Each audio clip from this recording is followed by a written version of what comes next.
All right. How we doing? Welcome, welcome. Everybody doing tonight? Welcome to Timber's pool party. We've officially created the biggest water source yet. And I can't get rid of it. It's impossible. Yes, I saw the tests, thank you. They were pretty hard to miss. How we doing though? Let's see, what did I do off a stream? A little work inside, I think. That's about it. Cleaning stuff up. Spent too much time trying to figure out how to fix this water issue. It's not working. No Santa hat. Honestly, I have it here. If we have to wear it, I will. But it makes it so my headphones like sit like off my ears. And then I have to hear myself talk constantly, and I didn't love that last night. It's like distracting. And I can hear myself talking, but like how loud it was without having the headphones kind of buffering it a little bit was like kind of weird. I don't know why. So I'm thinking of finding some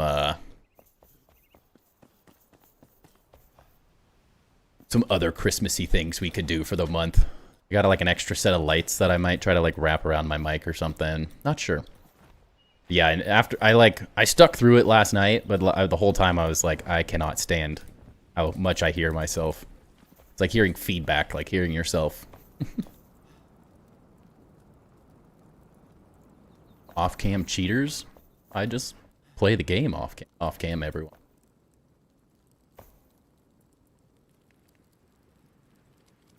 A channel point for the hat?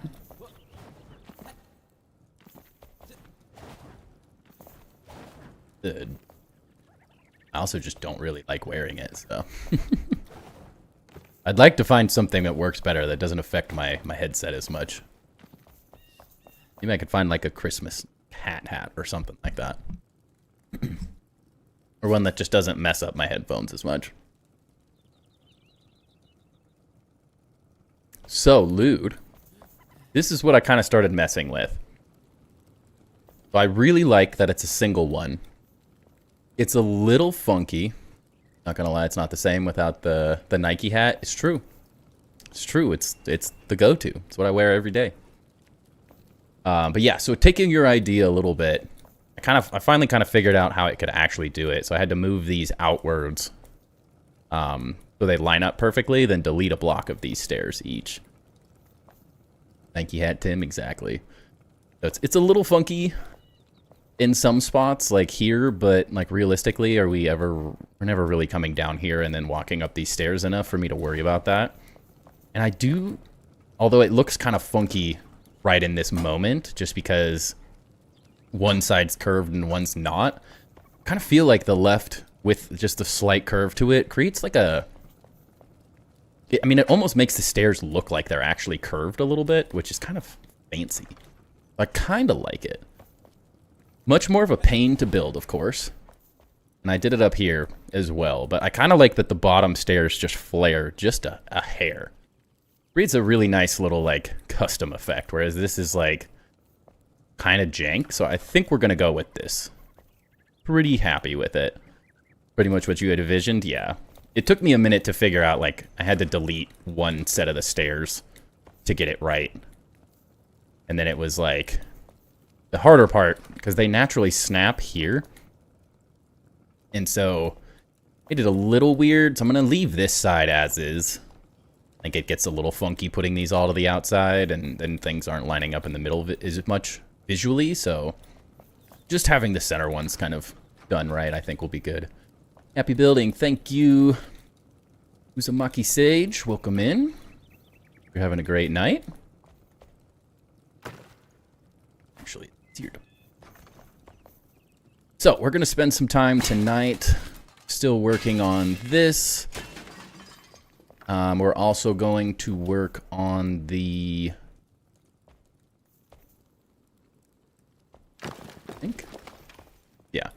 The bounce tower, try to get that finished. That's a much quicker build, though, so we'll finish that pretty quickly. But this storage room needs to start functioning so I can start using it. My OCD and ADHD are not doing well with not having storage space. So I started adding some little details, just messing with some stuff off of stream, copying mostly just stuff from downstairs. Didn't really change a whole lot from stream last night. Changed this from stone to obsidian. I still need to do the front. The obsidian looks just like stone. It just doesn't have the grass effect, so it looks a little bit nicer. Like enough to run with it and rebuild, deal with the pain of it. Yeah, I'm pretty happy with it. I'm much happier than I am with this side. This side was just like the double thing just isn't. It's not working. It ain't right. It ain't right.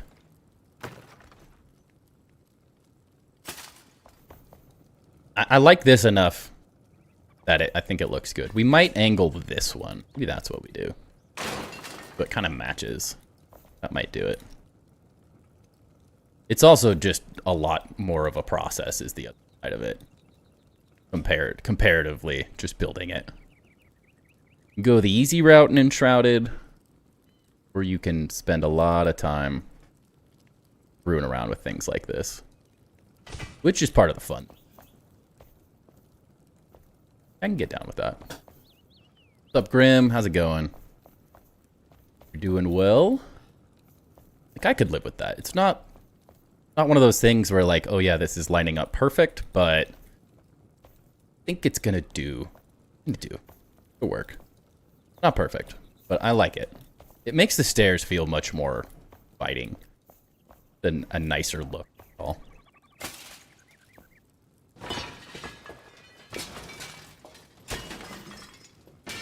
And we might come up with a better idea at some point, but I haven't really seen people using these all that much, so. An afternoon nap, summer peeking its head out now. Got to 30 today. Dude, it is straight winter here. It was also 30 here today, but that's 30 degrees Fahrenheit. So the opposite. I have quite the opposite weather right now. Kind of jealous. I also freaking love the snow, so I'm kind of excited about that as well. Gives it that fancy stair appearance. Yeah, and it feels more like an actual staircase. Like that's the goal, is to build as legitimately as possible. And so that's sometimes just what it takes.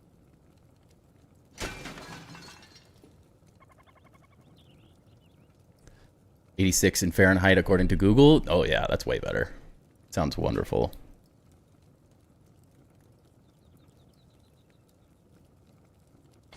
Summer left very quickly. This part of the world.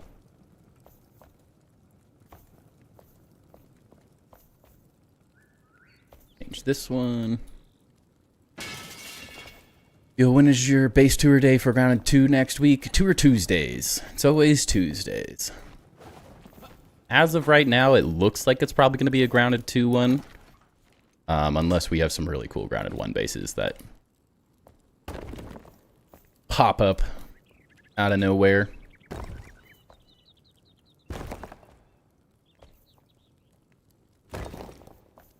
Most likely Grounded 2 at this point.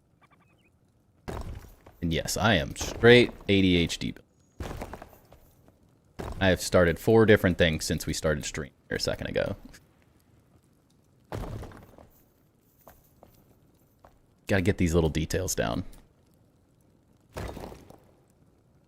Trying to beauty my base and was wondering if you could help me with one thing. Yeah, I guess it just depends on what it is.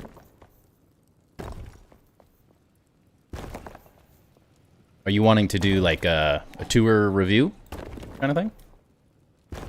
Get added to the list.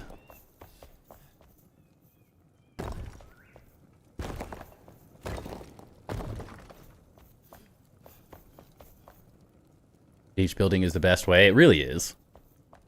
It really stops the burnout, you know? Hard to get burned out on something when you're just constantly jumping around to 5 different things. I did also off stream make this little thing. I've been kind of like stuck figuring out what this thing is, and then it just was like, well, wait a second.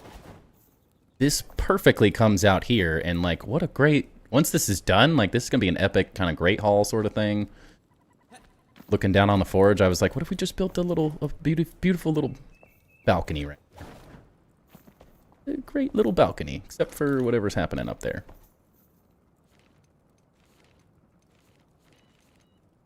Gotta be careful sometimes.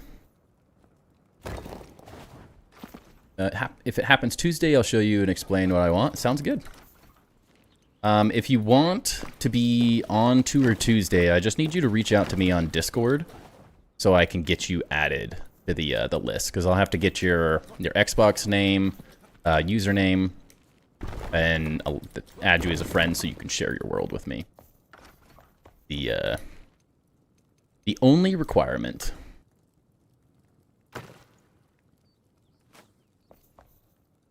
that is the beauty of grounded tours. So easy to do. I've also been messing with just this whole kind of look. I like the idea of these upper areas still feeling like they're part of the mountain, so. Totally sure how it's going to work quite yet, but it's a rough idea. I think it kind of like coming over some of these details. I was messing around with some random extra little details. Not totally sure what the plan is yet, but I was having fun with it. Quite happy with this little space. It's not the craziest thing in the world, but it's the little things in life sometimes.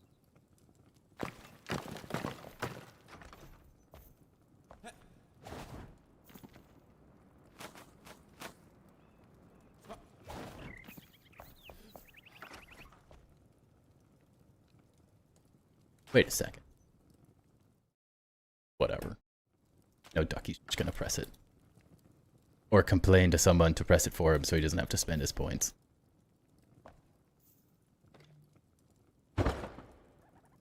Torch.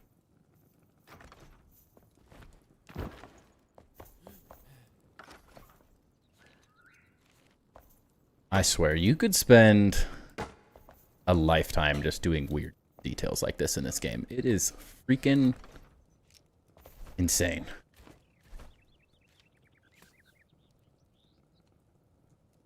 Always insane. A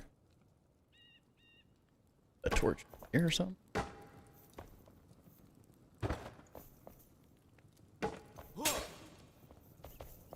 We'll replace all these torches with fancier ones at some point, but for right now, if I figure out which one I want to use, way to go.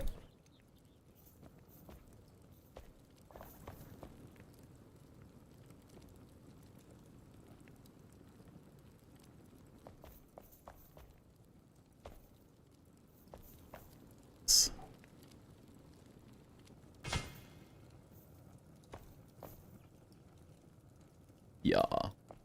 Curious. Can you place a torch or light source behind a chest in the wall and backlight it?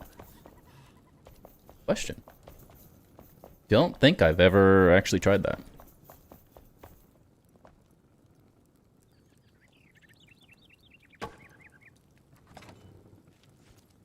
Experimentation.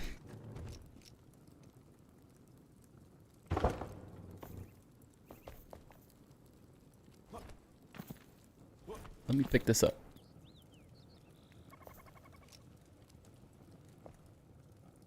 There we go.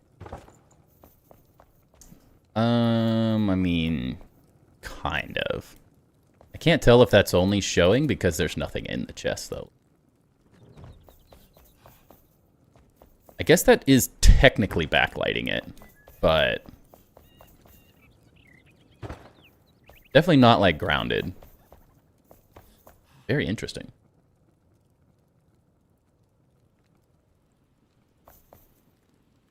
Weird, it like moves like a flame too. Interesting. Interesting. Kind of a weird spotlight effect though.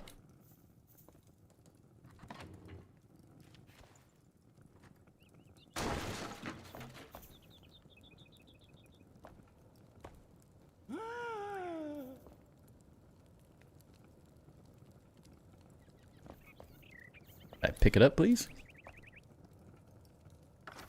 Apparently not.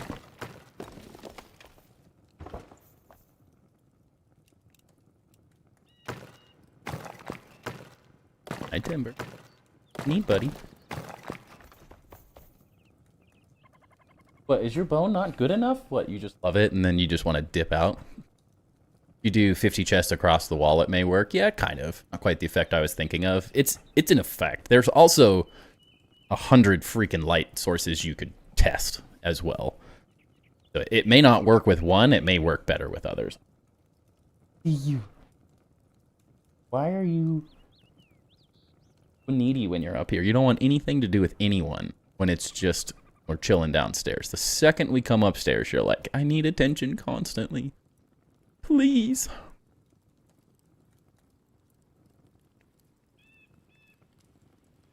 I gotta work here. Gotta work. No. I know. This is your job, Timber. You gotta earn your keep, buddy. Can't just be loafing around all day, every day.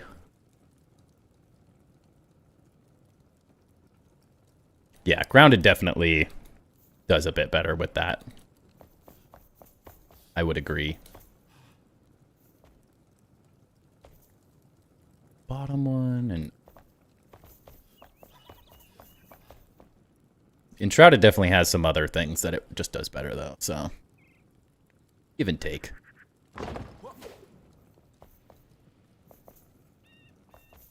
Good. Yeah. Oh. I think with enough testing, you could make anything work.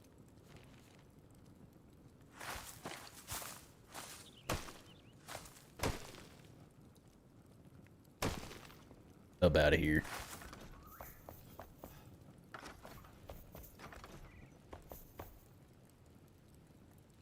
True, it is early access. You really never know. It sounds like this is potentially the last major update in the game before it goes full release. I think from the way they made it sound, at least, was that they could release the game right now minus some like performance things. But I have a feeling that they're probably going to keep updating the game into after 1.0.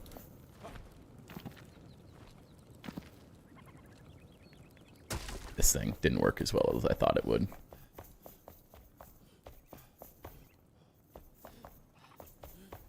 Fancy. Yeah. So many ideas going. Can't keep half of them straight.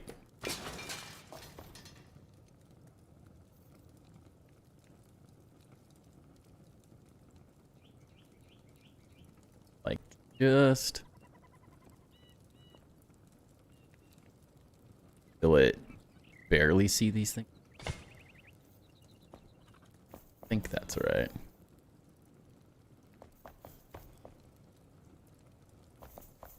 Pretty close. Be in just a hair. Little too. Really close though.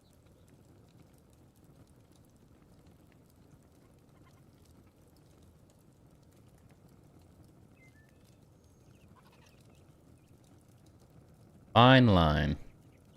You get one placed, it's a lot easier though. I know, Timber.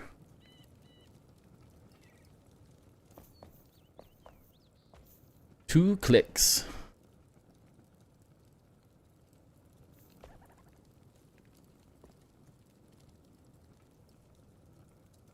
Oh, chill. Doing. Place. Oh. Not that block. There you go. Imagine they'll keep updating. They seem to have a pretty good follower base. Yeah, I almost guarantee they will.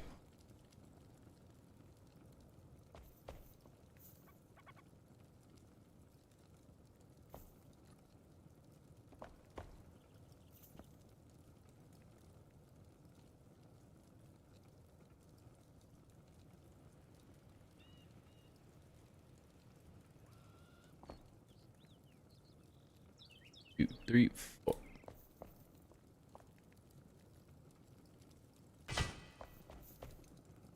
Okay.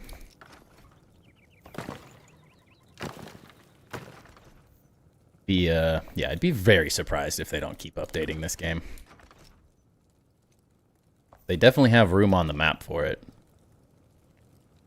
I know they've got some more cool ideas. If they got water to work, the question is what other craziness are they going to come up with?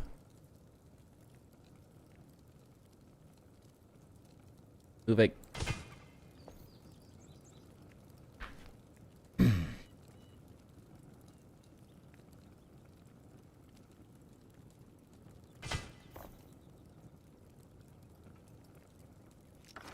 What is this?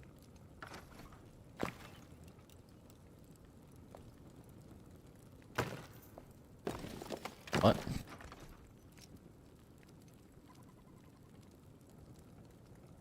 Okay.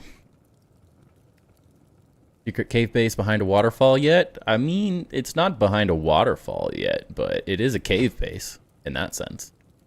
Only a real architect could have the patience to not just use snapping for the rails. Well, it's like the effect, you know? When you want that perfect effect, what we were doing is we had 2 pieces, like one here. So to use the snapping, it snaps like in the middle of this block. So you had to place another block right here. And it just wasn't working, you know? Just wasn't working. Last biome that gets added, you jump into the space and shrunk down, right? Secretly, Enshrouded is just grounded this whole time.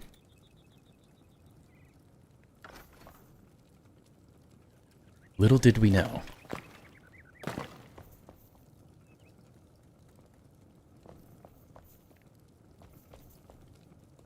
Right.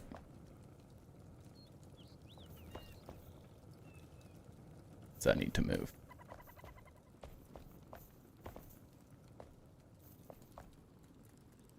This way one?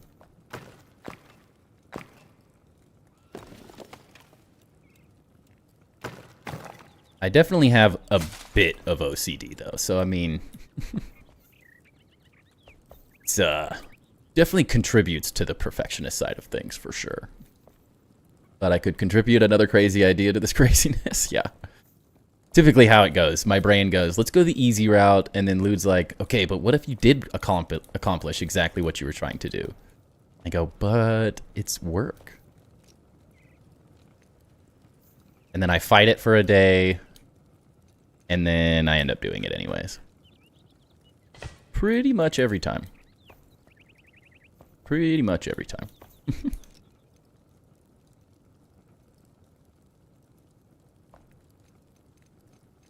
There was just like a reset button. I have to fix this every time.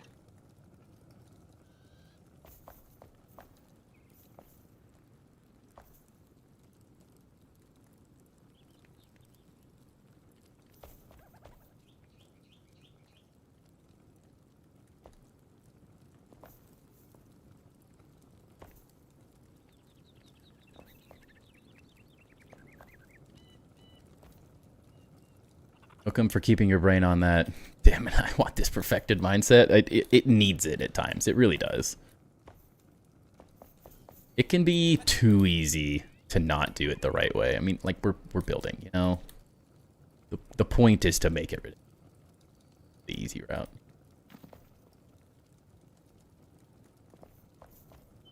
Why I'm doing it.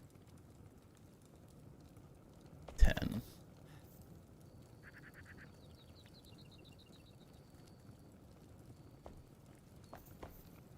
You're not going to do it right, don't do it at all sometimes. But you have to.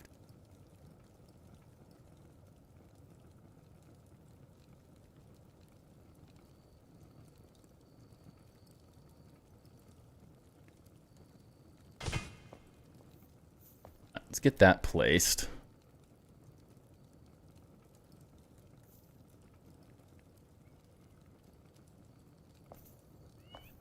I have to. You have to get this first kind of like reference point done so you can angle the other ones properly.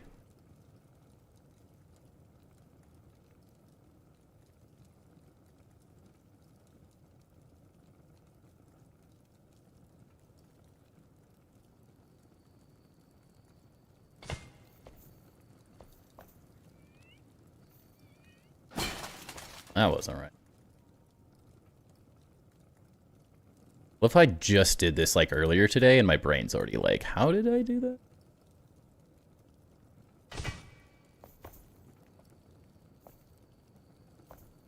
That looks pretty good.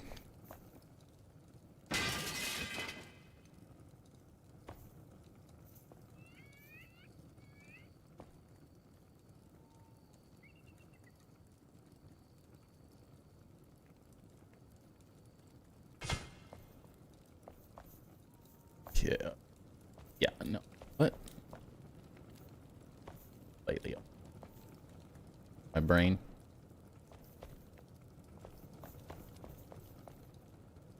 This top one's not placed yet.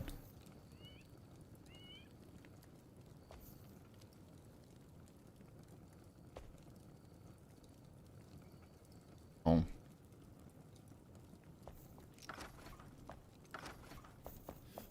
How'd everyone's day go? Hopefully a good one.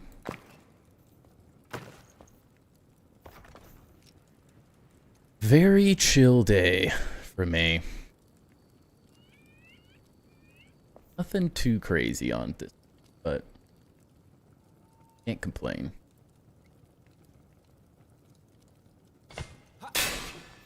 Do that all the time. I have a stair set done in the cathedral. I'm not looking forward to doing the mirror of it because as soon as I was done, I was like, crap, I have to recreate this. Yeah, exactly. That's why I actually saved it for stream.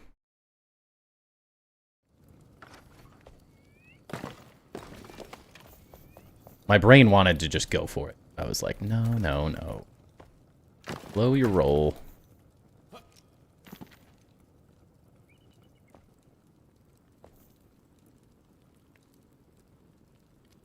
Get a little overzealous sometimes.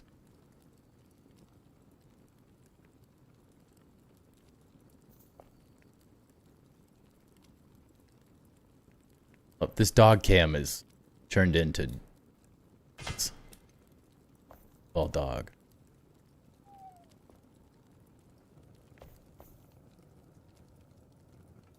I forgot I changed.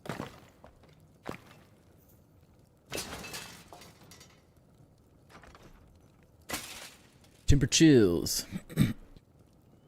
Easy as on my end, all set for Friday night. Heffel. Gotta love it.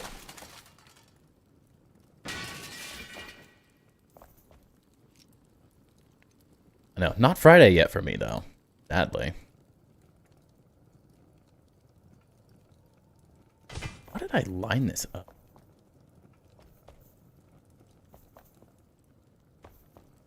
Brain is like, it was so mentally easy to do this earlier. I don't know why my brain's like, how did I do this?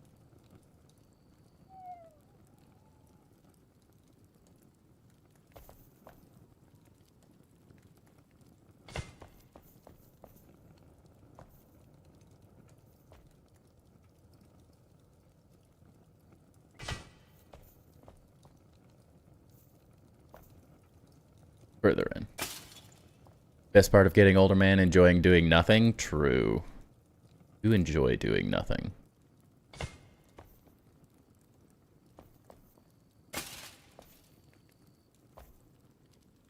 Only issue with that is that a 2-year-old, so like, really get to do nothing? I'm always kind of doing something these days now.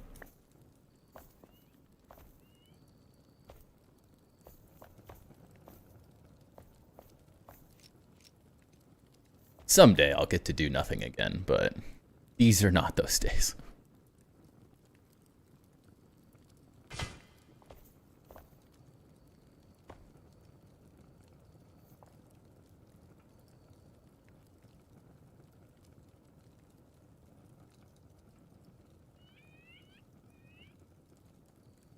On.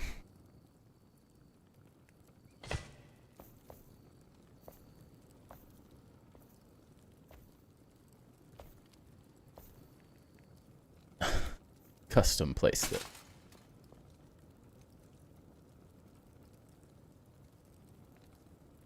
Little hack.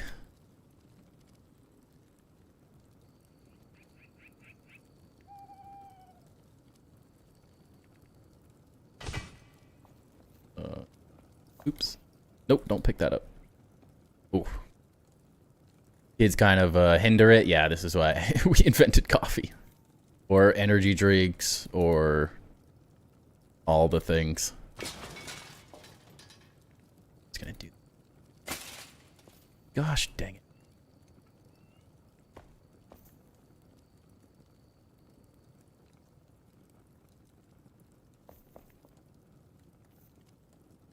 The only thing I don't like about this placement system currently is that it's really easy to accidentally pick up the completely wrong thing.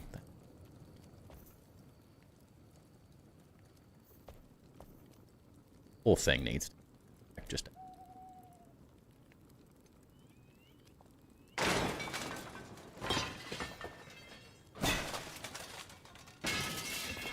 See the new thing next to my name? The clips thing? Yeah.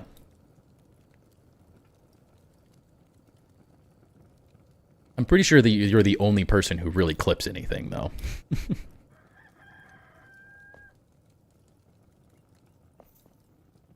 That might be part of why that is. Not a lot of competition on the clipping side, I don't.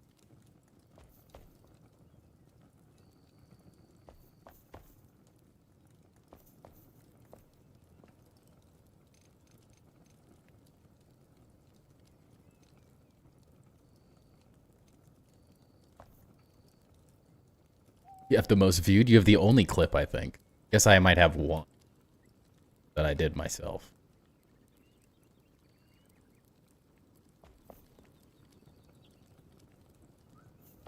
Just the one.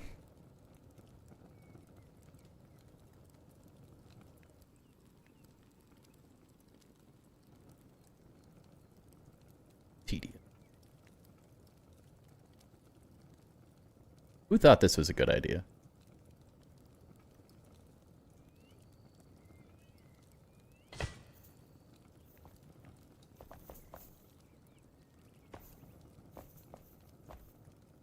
That's gotta be.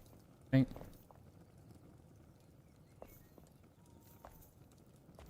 That one doesn't flare out. Thought about clipping you walking into the brothel, and I thought, not better not. I mean, it'd be a pretty good clip. It's definitely the funniest clip, that's for sure.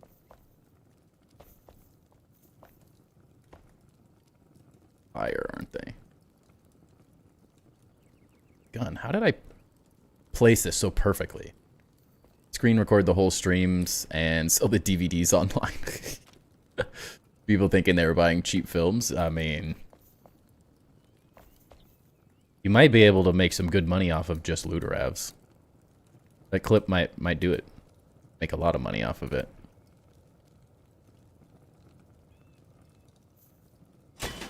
They are off.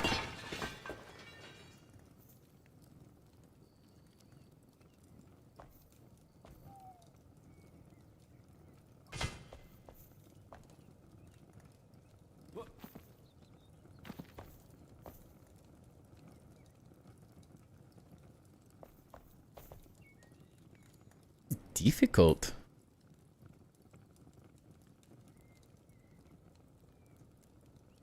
Capitalism at its finest, right? Hey, you know, we all gotta make it somehow.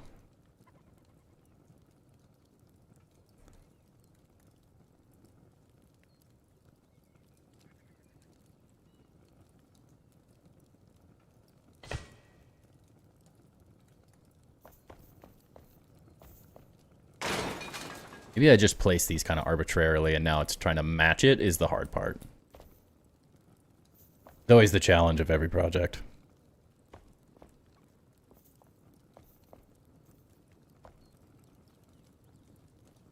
Mirroring each side of these. I knew it was going to be a pain. It's always so carefree in the beginning because it's like, oh, I know exactly how this should go. Just place, go, go, go. And then you're like, wait a second, I got to make this match. Again, it's like half a block too.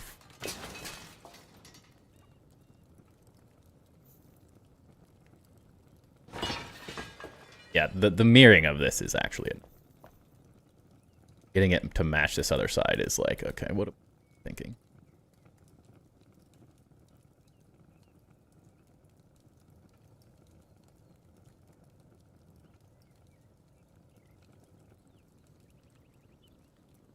Such a small mouse movement.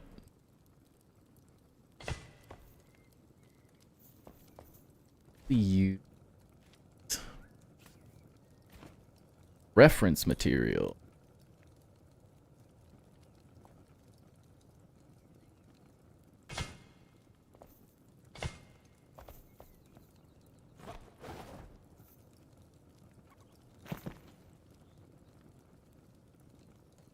Still, like, the issue, I'm being specific here because if, as you can sort of see here, this piece is just barely hidden in the little pillar piece because it sticks up because you don't. Unfortunately, I made these stairs slightly off. Could have made them one further, but I don't really want to change this whole staircase to add these, so. I think it's better use of my time.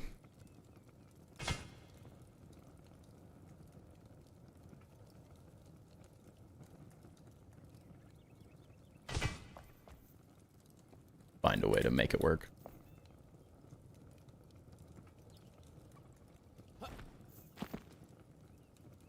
Just a hair off.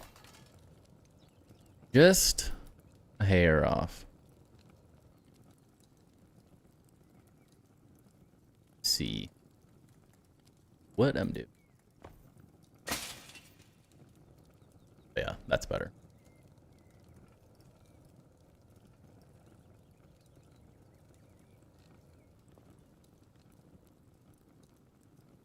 Okay, there.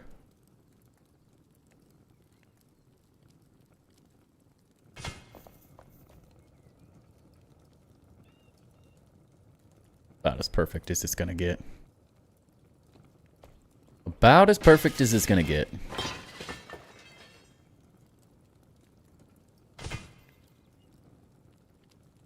Did you have a reference piece down? It's in that first one.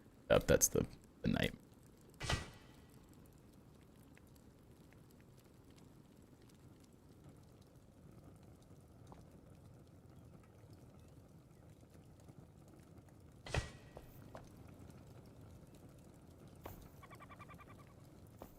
Feels off. So, as close as we're gonna get, I think.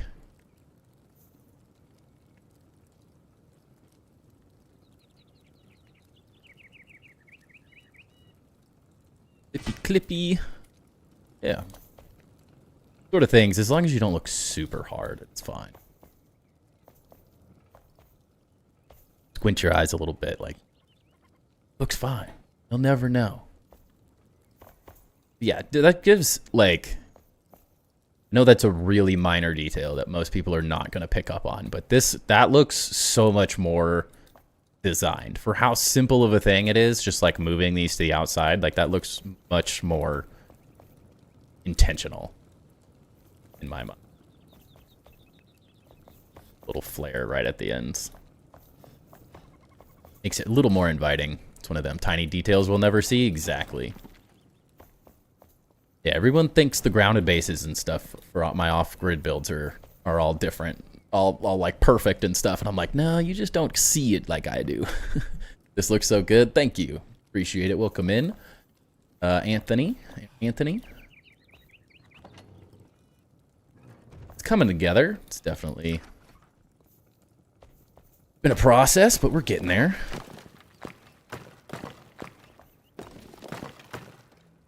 Cut out 7,000 chest areas. Hope that I line this all up correctly so it matches the downstairs area. Are you underground? Yes, we are.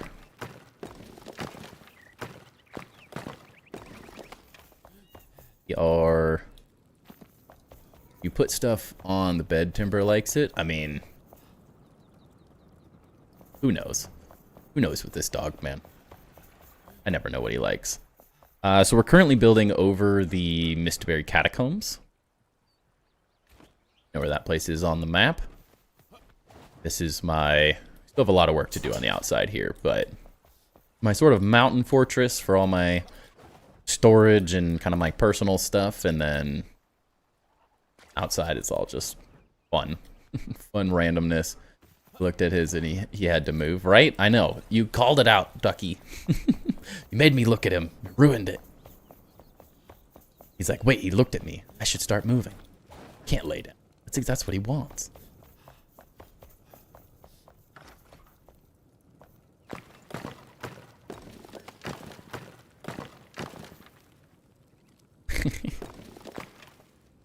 He would have gotten up at some point, but he can't sit still very long.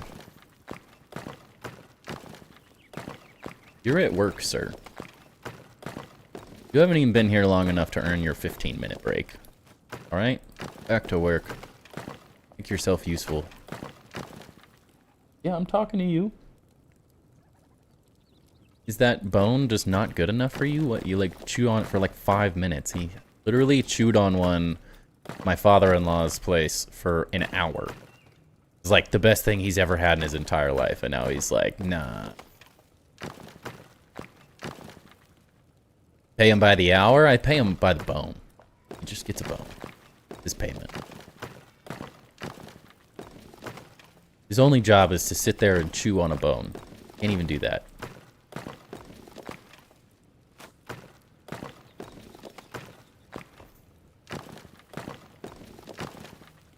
Dogs these days. So lazy. Almost like someone spoiled him his whole life. Just become accustomed to living the best life in the world.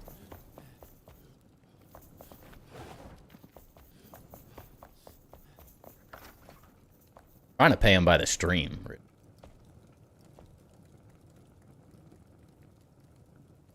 No one can see you on the camera. You're too close. Close. Close. Silly boy. Not just strap the cam to him and he can just be free in your house. Yeah, I don't think my wife would enjoy that. Maybe if I lived alone, but... don't think my wife has any interest in being on camera right now, because he just sits on the couch down there with her doing nothing. So.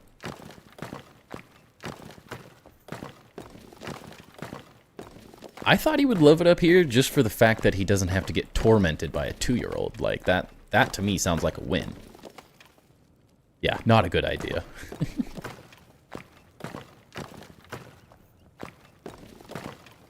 Unless we want a really mad wife and me not to stream, then...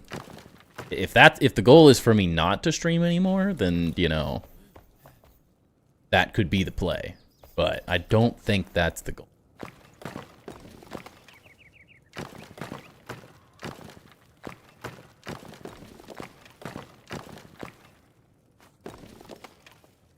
Is the 2-year-old asleep right now? No. My wife has him at a friend's house.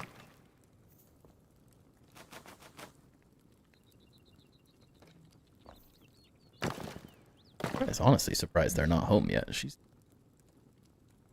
messing with fire, keeping him up this late.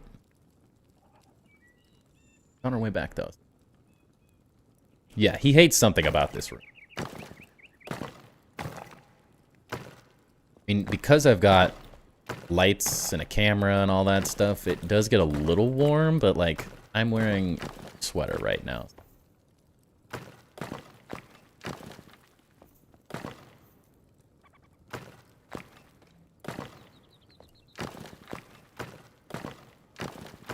It's not much cooler downstairs, so who knows what it is. Just move my setup downstairs. I don't expect you to know what my setup looks like, but there's not a downstairs that it would work in.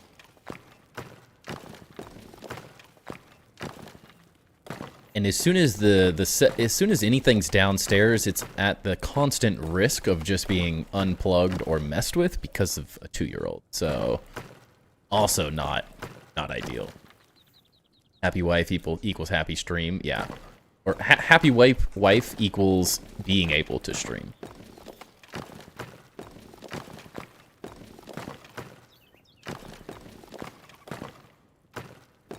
We'll say.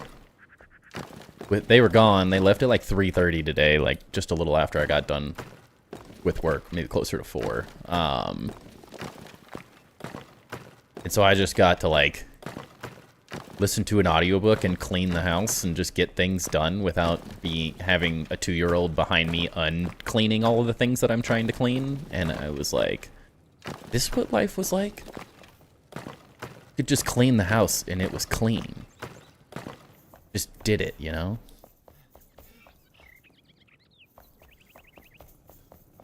Life was so simple.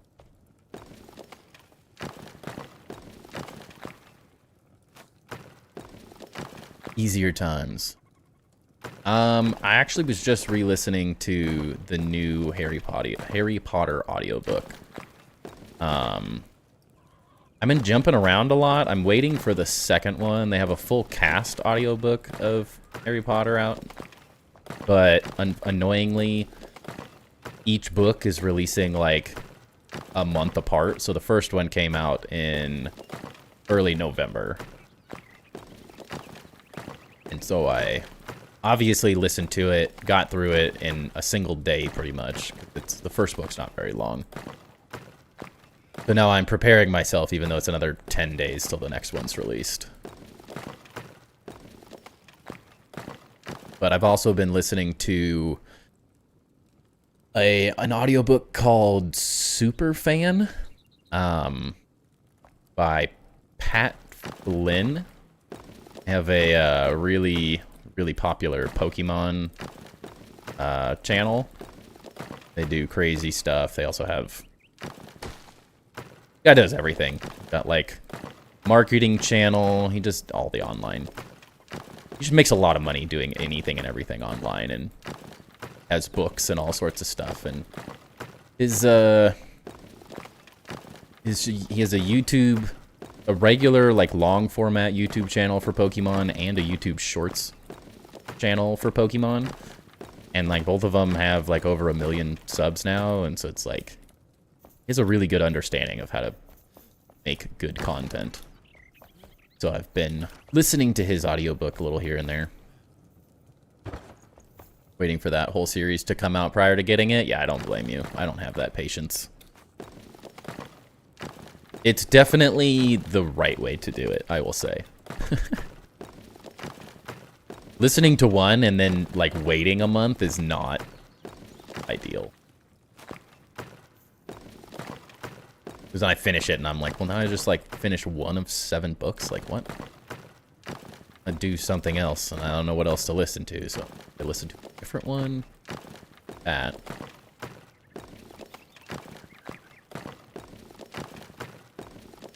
I do need some new audiobooks though.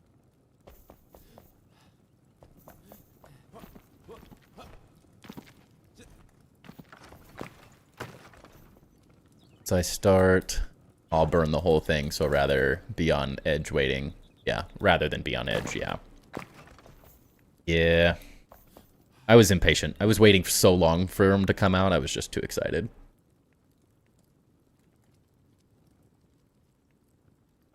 Couldn't control myself, really needed something to listen to. Part of it is I listen to them before, well, as I'm trying to fall asleep and stuff. Really quietly, since I already know what's happening, so I don't really care if I miss anything, so it's always worked out pretty well, but it doesn't really bother me really re-listening to something since I'm going to be asleep.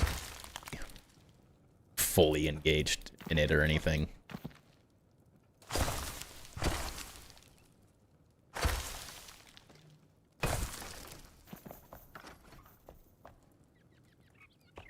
Man, don't ever use the bed. No, he's so stubborn. For some reason, he's just like me, stubborn. Guessed.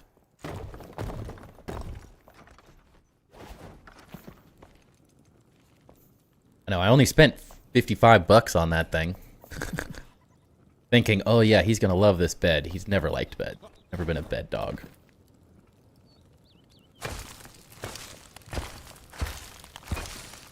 He's absolutely always around.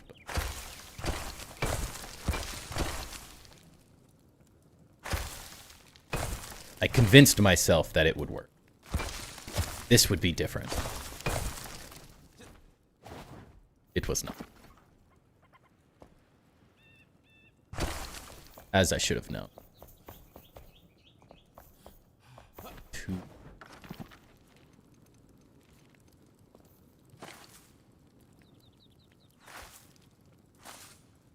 Nope. Witcher has an audiobook series I've been debating on picking up, but I've been listening to first reactions of the Game of Thrones. What do you mean first reactions?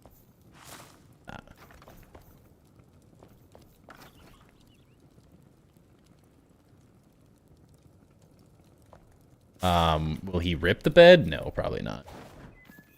But if I put treats on the bed, he will just eat the treats in them.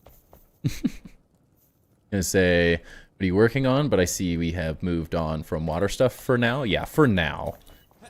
Until...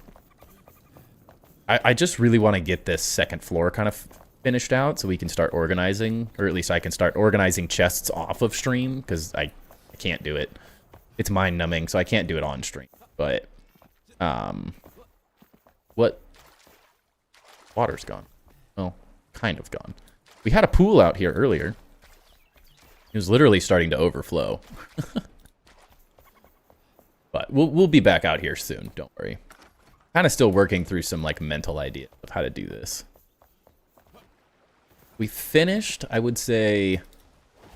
The majority of the water at this moment is kind of in. There's not a whole lot else we can do at the moment. Kind of have all the water locations figured out where I want them. We have to detail them more and make them look nicer, but in terms of like where the water is and it's working, it's all done. Of course, until I come up with another place to put water, which will happen. Hello, Atheve. Welcome in. Oh, put the food in the bed? No, he would definitely go crazy at it then. He wouldn't lay on it, though. He would just get frustrated and get at the same time. He's not that persistent. Is in they watch it live, and as they're watching it, you get their reactions while watching. Who's watching it, I guess? Like, is it just a random channel watching it, or is it like the actors from Game of Thrones? Start putting...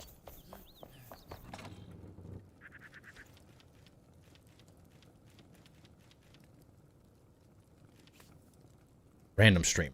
Yeah.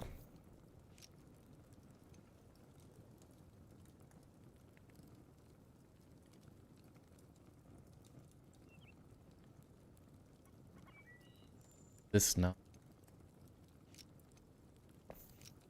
Yay.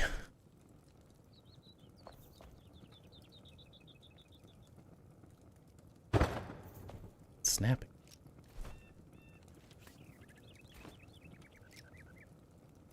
Noticed I struggle. There we go.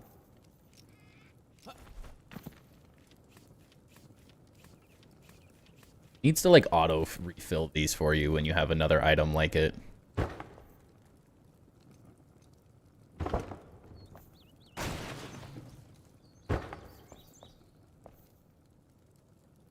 Send you a link if you want. Check it out. They do like the whole first season in a few hours. Interesting. How did they get through it so far? Episode's like 40 minutes. Not longer.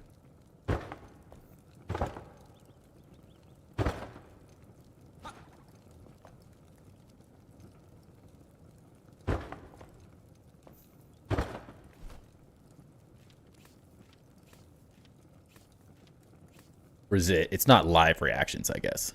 Oh, so it's copied. Yeah. Duh. Wouldn't that make sense?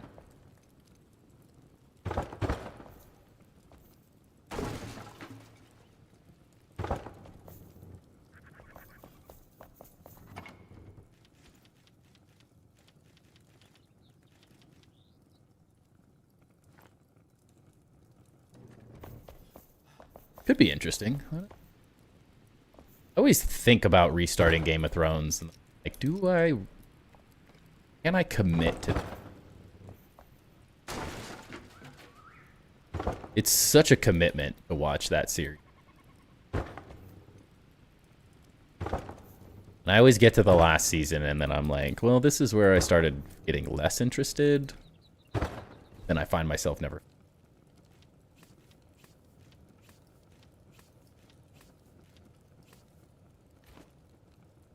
Not paying for a Patreon.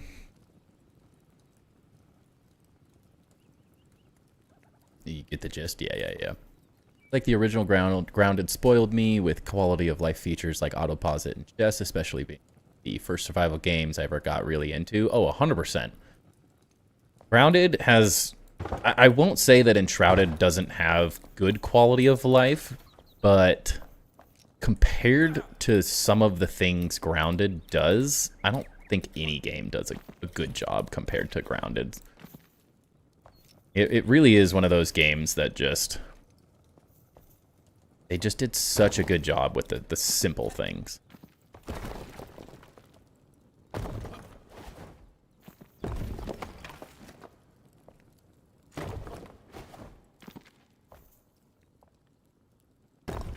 I would say the only thing really quality of life that I feel like I'm missing in Enshrouded right now is like an actual hot deposit.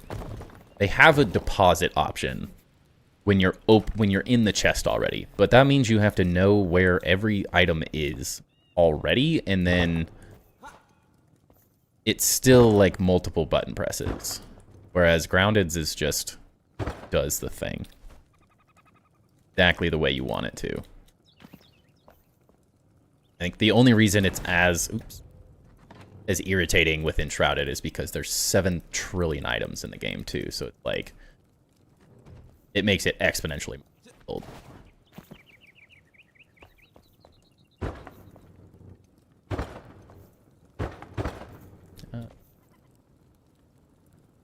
Just watch scenes from episodes, but don't really want to rewatch it, just knowing where it's going. Yeah, I kind of feel that. It's like such a good series in the beginning. Yes, the first couple episodes are a little slow, but it definitely is one of those series that is just so addicting for a long time, and then it's like, okay, now I know what's happening. Certain parts of it start to get a little less interesting when you know what's happening.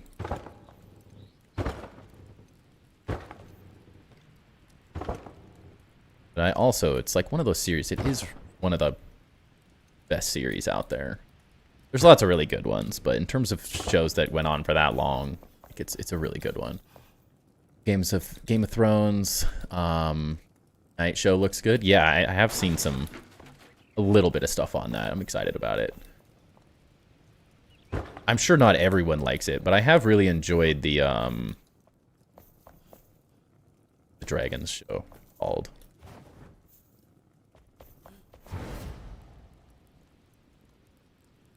Why can I not remember the name of the dragon show that's going on? I've enjoyed that. I really love like lore and stuff. So for me, I really enjoy House of Dragons. There it is. Yeah. I've really enjoyed it. It's not perfect. It's got flaws, but I really enjoy more depth in a story. That's why I loved Lord of the Rings. So The Hobbit became really interesting. It has its flaws, of course.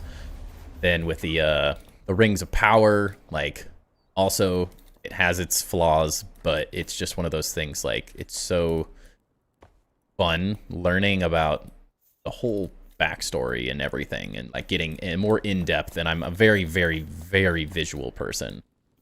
So for me, it's I really enjoy watching them as shows first. Books are good, but they are very good, but for me, it's just, I don't know, there's something great about visually seeing them that I like a little bit more.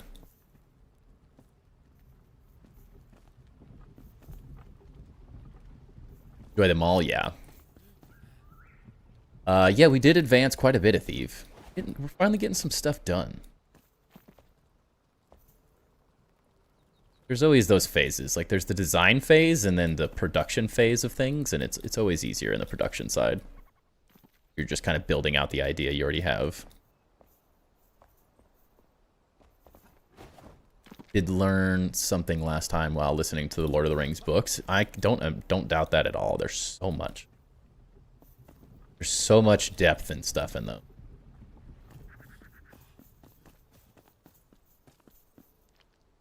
Yeah, the ending of Game of Thrones was disappointing. One of those, like, really? This is how it ends? That's the best we had? That's all we got?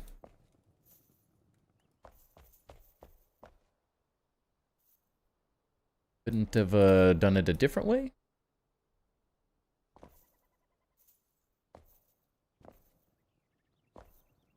It's a sad ending to an amazing series.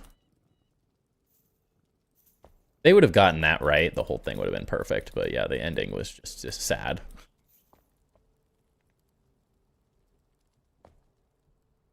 They're not on this wall. I just... Lindsay, what are you doing to me?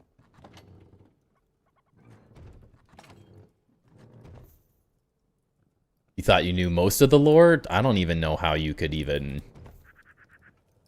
start to know all of the lore in Lord of the Rings. It is so in-depth. Oh, here they are.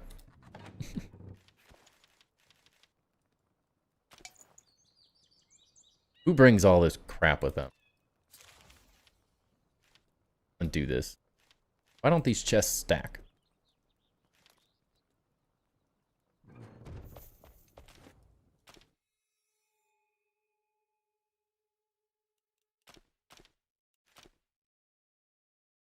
Chest in a chest with main thing in chests? Yeah, right? It's a chest kind of night. Had like 4 more different endings they could have done that would be good, but they literally said, no, we will just go with the worst one. Yeah, it was kind of like, all right, we're done with this show. Let's just get it over with. As sad as that is, I think they were finally... They hit that point. They weren't interested anymore. They didn't want to be making this show. They definitely went for the shock and awe option. That's for sure.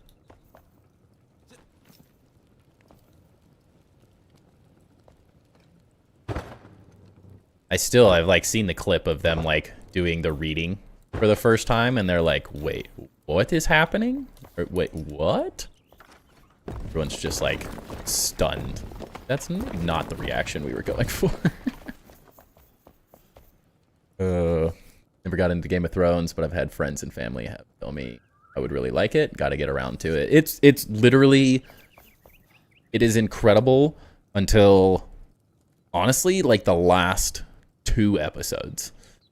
The last 2 episodes should have been an entire season, and they shouldn't have ended it the way they did. But outside of the very, like, literally the second half of the very last season, it is so well done.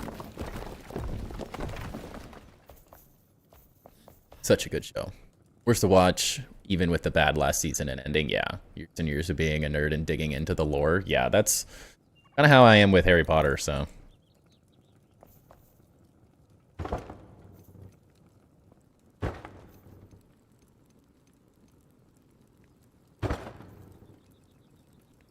Yeah, the actors were definitely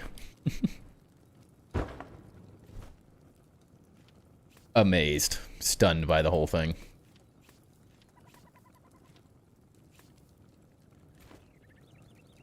Yeah, when doing the reading.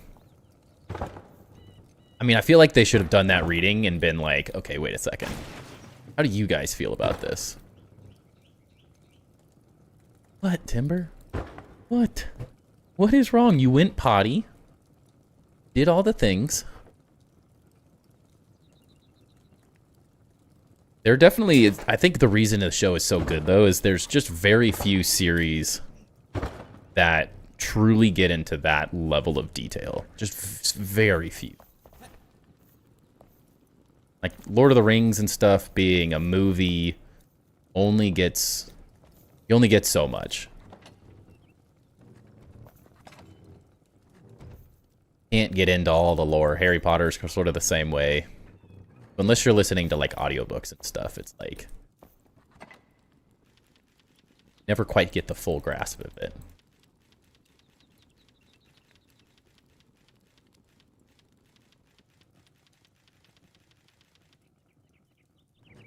Like, half questioning if I should be using these huge chests. Will I regret it? I don't think I need that much space. Really?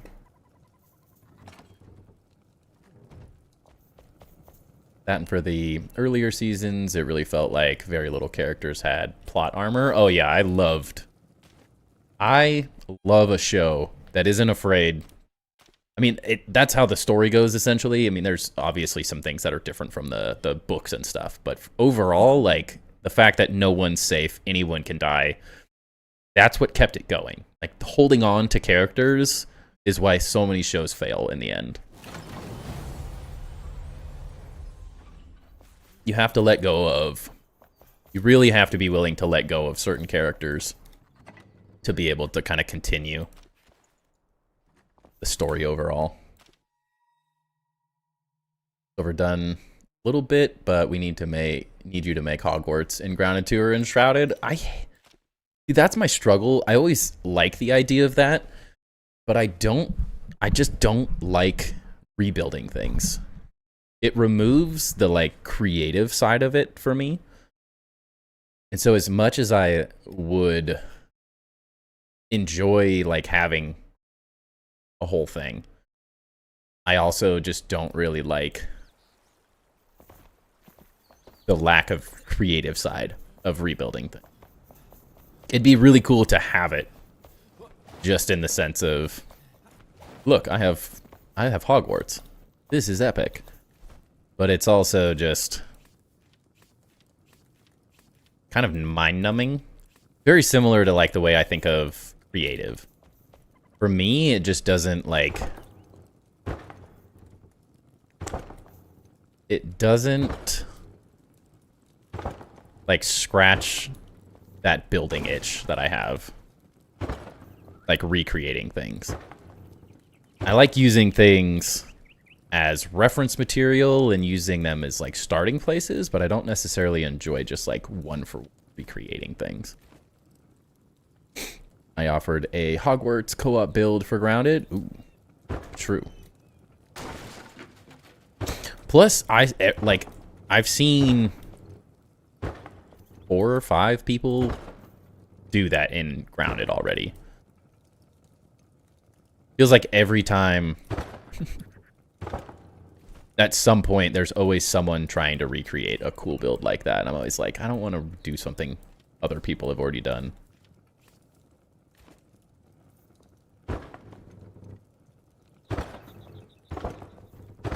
There's value to it, for sure, but it's not as fun. Like, knowing myself... so, like, when I was in college, my roommate and I rebuilt... or in Minecraft, built the entire Ocarina of Time game. Like, literally all of Ocarina of Time.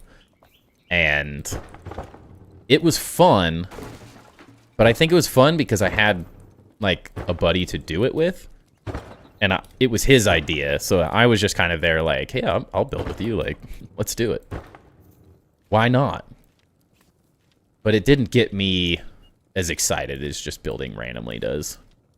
Creating my own lore and my own story is kind of part of the excitement. Get that, but making it in Grounded feels like a whole different ballpark. Location and use of materials for styles along with their limitations, but I guess I haven't seen the other Hogwarts build in Grounded either. Yeah, I mean, they're all just kind of... they're cool castles. But... I would get burned out very fast, knowing myself. Cool for you to recreate places in games that aren't as used, like areas in Skyrim or Halo. That could be interesting, too. Typically, for me, it's just the... I like using that kind of stuff as reference material to get ideas from, to pull from styles, and, like... but I like creating my own style of it at the same time.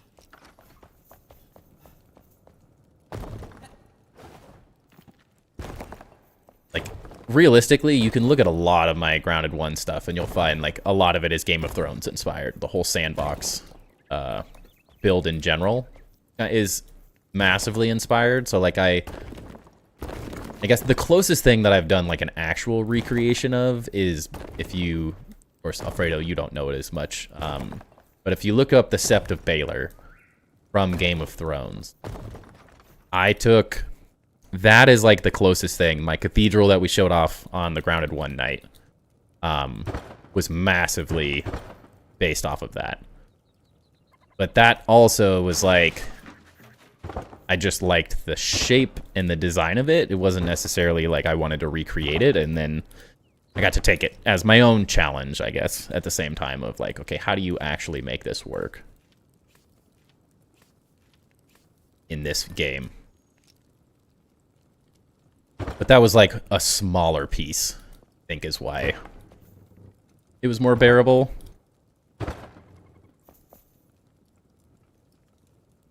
You and I co-op building, nothing would be as extravagant. It would be ridiculous. It really would. Really use every single chest in that? Gosh. Right. Bear with me for a second. I gotta load this world.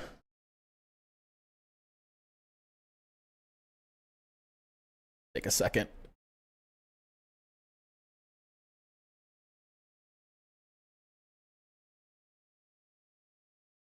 For anyone, hold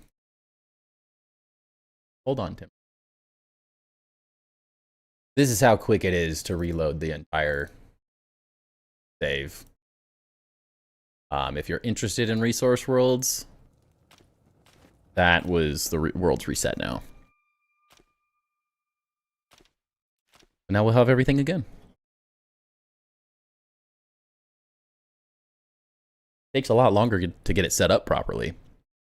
But as soon as you have it set up, it's really...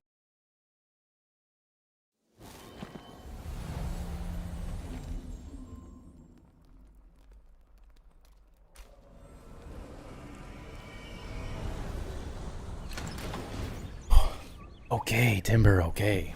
Alright, gotta let him out.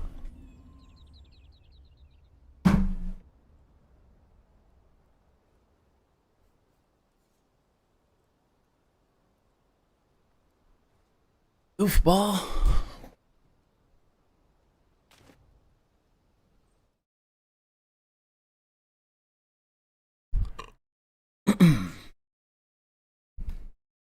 Yeah, the setup is a process. But as soon as it's set up, that's as quick. That's how long it takes. Just copy and pasting. It's so simple. It is absolutely worth the setup time.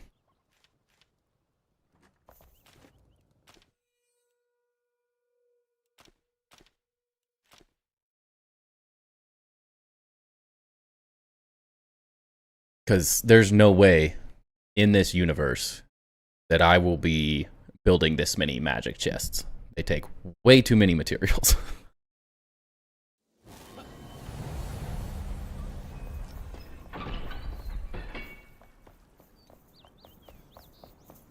Way too much effort to get it all done.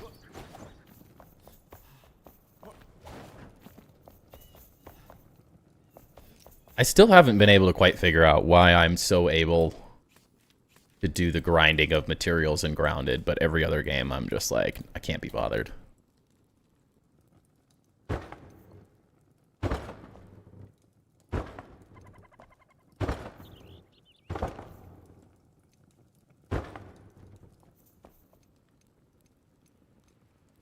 Got a new mouse with button pads, and I'm still trying to remember, get the muscle memory for pressing all of the different buttons. Farming and Grounded is fun.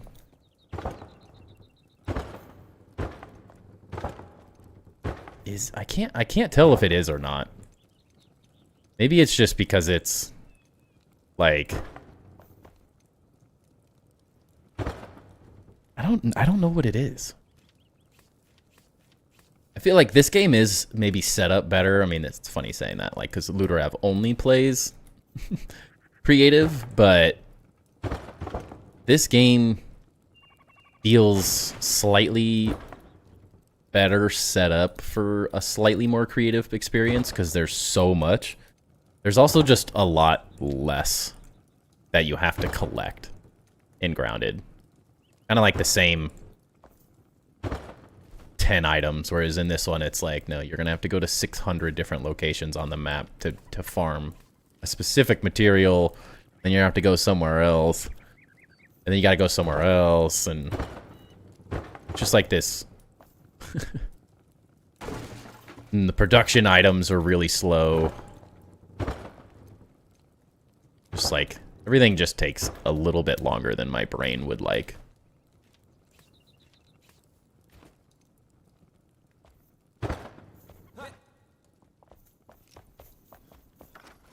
You should know how I feel? Yeah.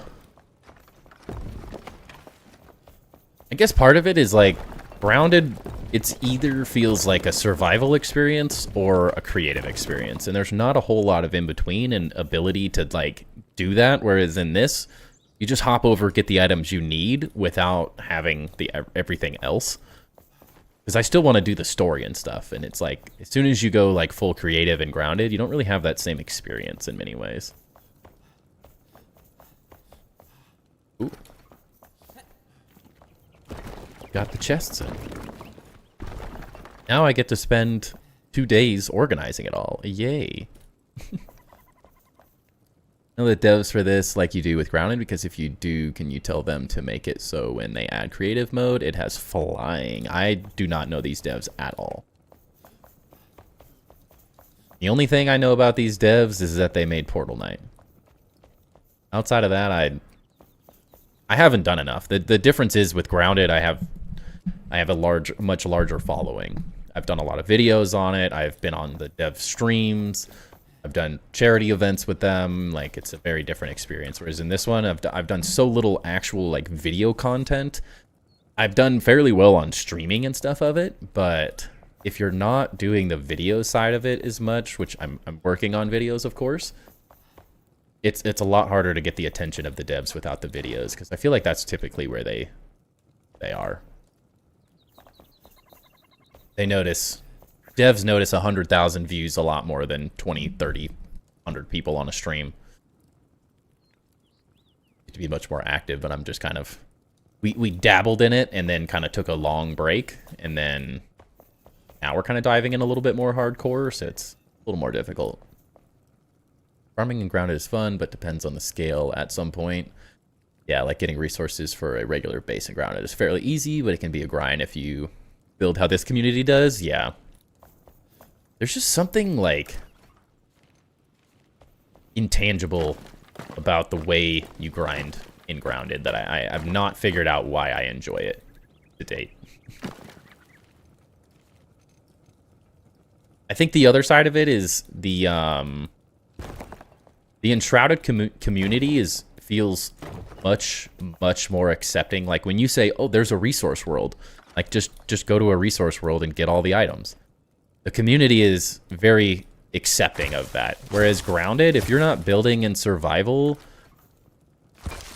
there's nothing wrong with it. But it is a lot harder to get the same level of, like, viewership.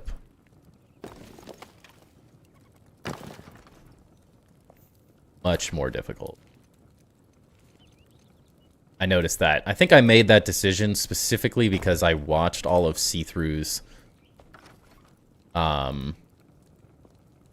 base tours, and like very quickly was like, wait a second, like everything that's creative just is horrible view-wise. And I don't know, there's just something about that, the Grounded community versus this community, that they just like adamantly dislike creative. And when I'm trying to get views for it, it feels counterproductive to not be getting views just because I'm playing in creative when I do somehow enjoy the farming side of it a little bit. Items. Assume they will make the creative mode the best we have seen. Wouldn't be surprised if they add like a world edit tool slash axe like the Minecraft mod. I hope so. All it really needs creative for me is not having to craft the items in some type of build mode. But I think similarly to Grounded, I think Enshrouded needs a build mode in the base game. Like this game specifically, because the focus is so heavily on the building side, like it is such a big focus of this game, it feels like if the game doesn't have that, it's really missing out on something. I don't know how you do it. Like, it's easy and Grounded because they like figured out the handy net system. But I don't know how you do it in a way that doesn't just feel like creative in this game.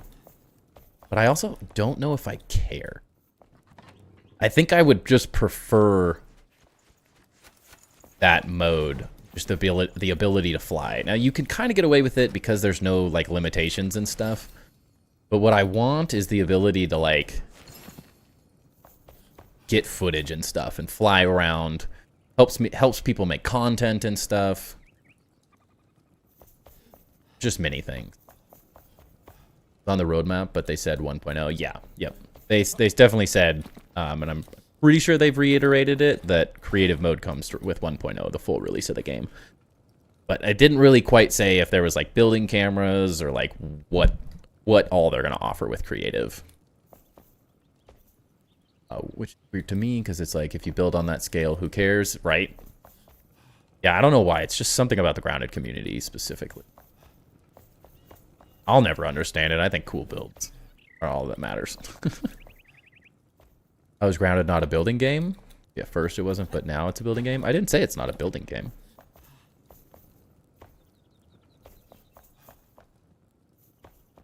It's a story-first building game. This is a building-first lore game. I guess the focus is different. The focus is much heavier on building in this game versus Grounded. Grounded 1, specifically, if you didn't play a whole lot of it, you would kind of start to quickly realize that the devs' building was a bit more of an afterthought. Where it was like, we as builders made Grounded into a building game, I guess is how I would maybe put it. Like, we found ways to make it an incredible building game and like push the limits of it, but it wasn't necessarily like the intention for it to be that.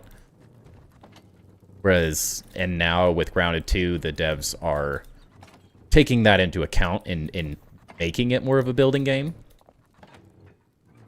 But the first one specifically was much more on the story and combat, and builders were kind of not an afterthought, but more of an afterthought, I guess. And it was based on Ark, based on Minecraft. That's the difference. Could be.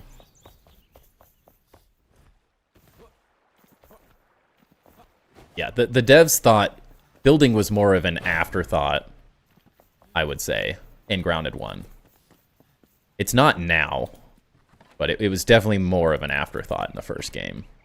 Kind of like, oh, these guys like building. Let's figure out what that means as they were adding to the game.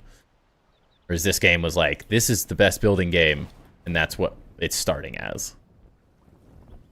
But like story-wise, it's really fun in terms of like Skyrim type gameplay, Enshrouded specifically. But story-wise, there's not really... It's all lore, I guess. I don't really know how the best way to put it without making it... Like, I'm not trying to say one is better or worse than the other at certain things. Gosh. 4 of those.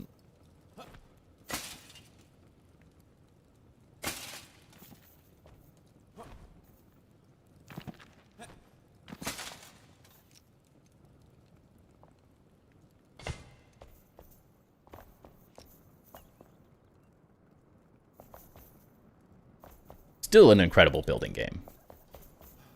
No hate to either of them. I thoroughly enjoy both of them, so does not bother me in the slightest. That I enjoy that they're very different in many ways. I think that's why I like playing both of them as much as I do, is they're just so different.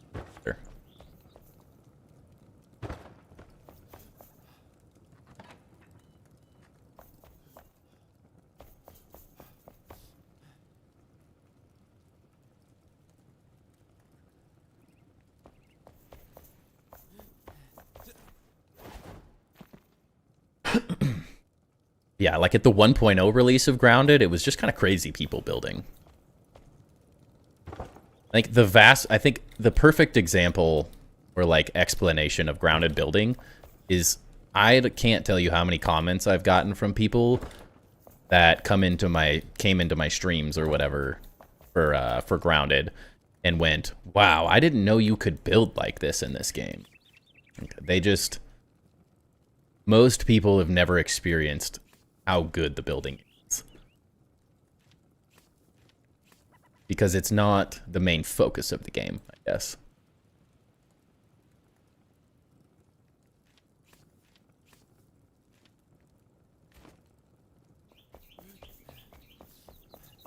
And at first glance, Grounded doesn't immediately like read as, oh, this is going to be a really good building game. Because when you're first looking at like the grass blocks and the stem blocks, you can very quickly just be like, wow, this is pretty basic and not very good looking. But as soon as you really start getting into it, you start to understand. But you have to dabble in Grounded's building to get it.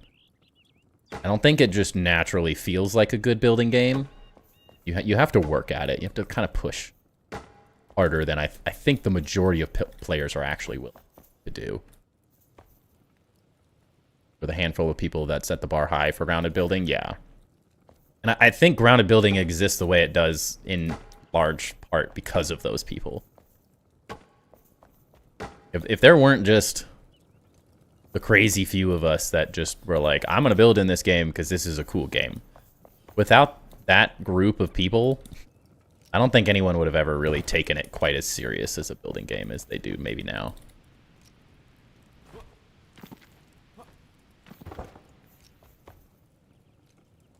Because, yeah, I would not say I immediately looked at the game and thought, oh, yeah, like that build Arteros, the cathedrals and stuff, like my brain never would have thought you could make that in Grounded. It's just not, it's not something that feels automatic.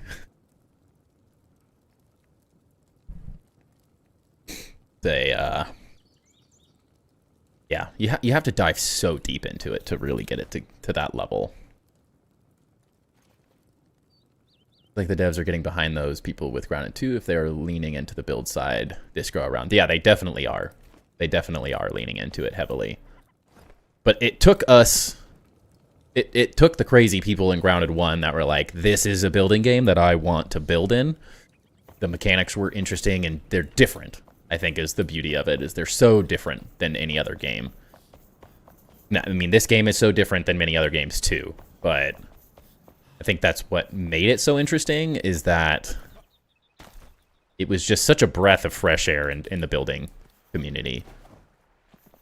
Because, like, I was never going to go back to Minecraft. Like, I can't do it. Just cannot go back.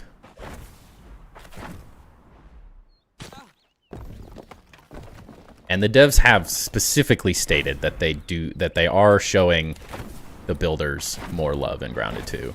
They're like, we're sort of, I guess the easiest way to put it, and this isn't like a negative thing necessarily, but gosh dang it. In the first game, building was a bit of an afterthought, whereas in the second game, now it is like, it's on the front of their minds. They're absolutely committed, and they know that people want it to make it more of a building game. Hence the reason we got things like the Build M and that kind of stuff.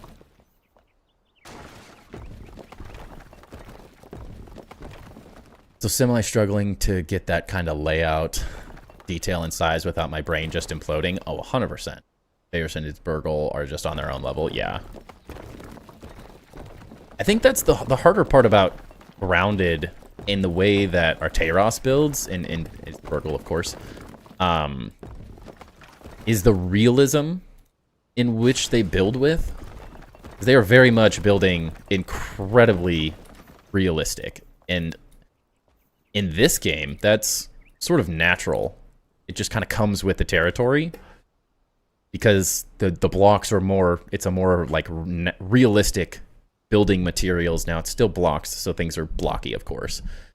But everything is very much designed to be more realistic, whereas when you're building with like grass and sticks and mushrooms, it is exponentially harder to get that realism that they've achieved. You have to really think in a different way. It's a different mentality.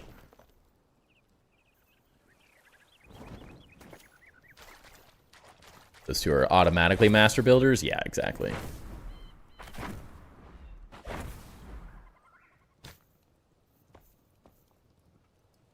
I think that was what was so cool about showing that base off. Just like, I very much land in between like realistic architecture in design and fantasy, which is, I think, part of the reason I really enjoy Grounded is because I can create semi-realistic things, but also like add this crazy, unreal element to them. Oh. Cool.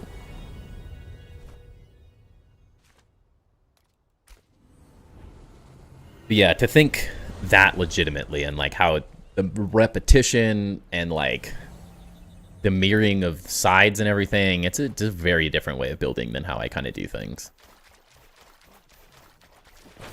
It's tough when you're not necessarily used to that side of it, to like grasp it all.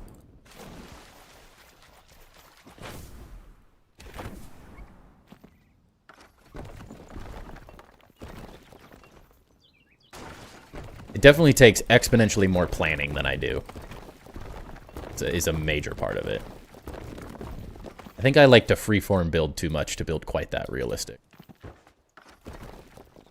Like things just coming together as they... My brain comes up with ideas and it just sort of runs with it from there. Why are you destroying the tower? We're building a better one that's not like in the middle of my town. This was always just a test, essentially. To, like, a proof of concept, I guess is the easiest way to put it. But it's been driving me insane, because every time I try to go take a screenshot for stream, it's always just, like, cast this massive shadow over my whole base. So we're rebuilding it where I actually wanted to build it in the first place.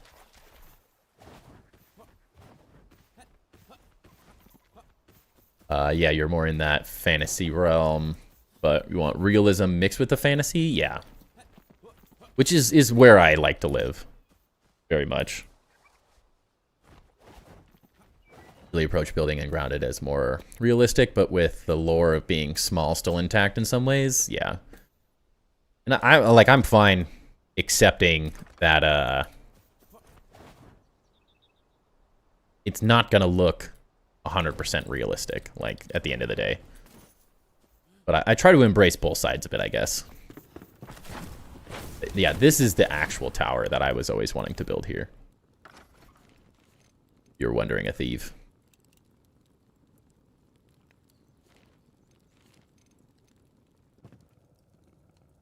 One of those random ideas I had early on.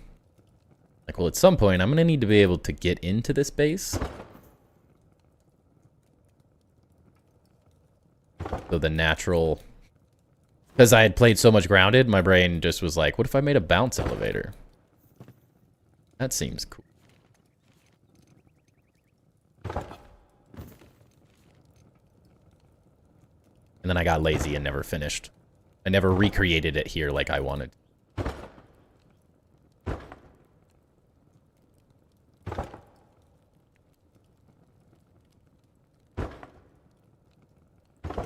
We're now making the, like, mine shaft type thing I always imagined in my head. But we only died 20 times last night doing it, so. What's up, chap? Welcome in. How goes it?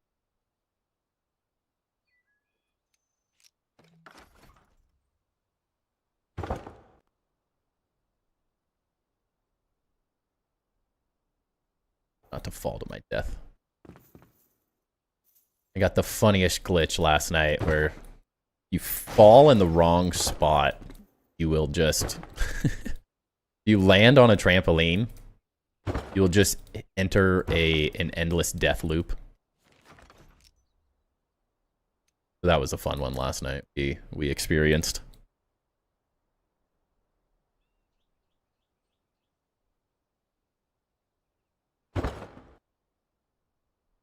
Can I...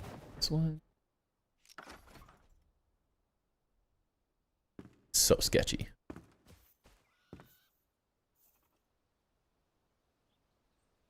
Oh no.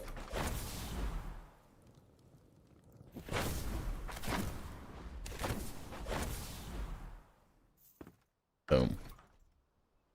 Working. At least we got that going for us.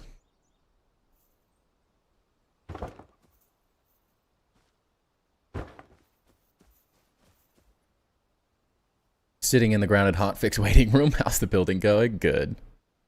I know the feeling. I'm not even waiting for the hotfix at this point. I'm just waiting for the winter update.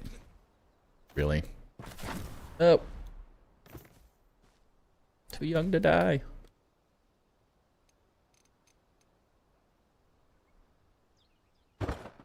But it's great. We got Enshrouded to build in while we wait.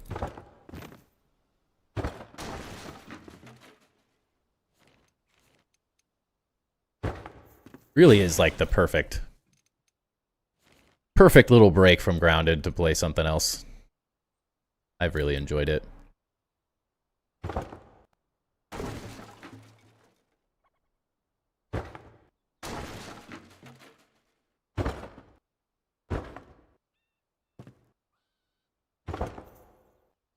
I definitely need that break every once in a while. Not always. Nope.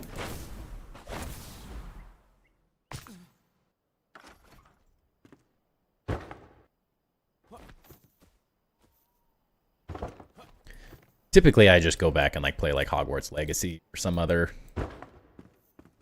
type of game, typically, but this fits the channel very well. Oh, it's dark. Yeah, always good to have multiple games to alternate between. Yes. Started playing Arc Raiders. How's that?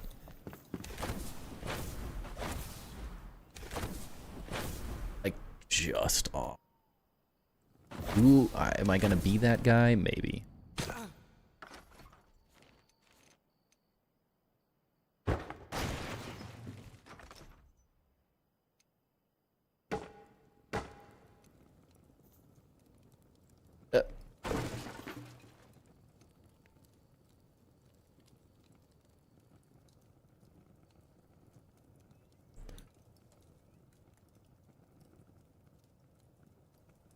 The hair.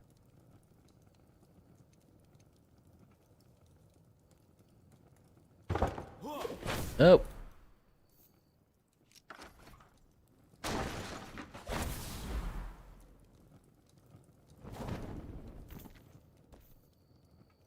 My game was running pretty well in Discord, but honestly, since then, I've been spamming saves while I build because I crash every time I build for too long, so we were in the same boat. Luckily, I was able to finish my current base. Nice.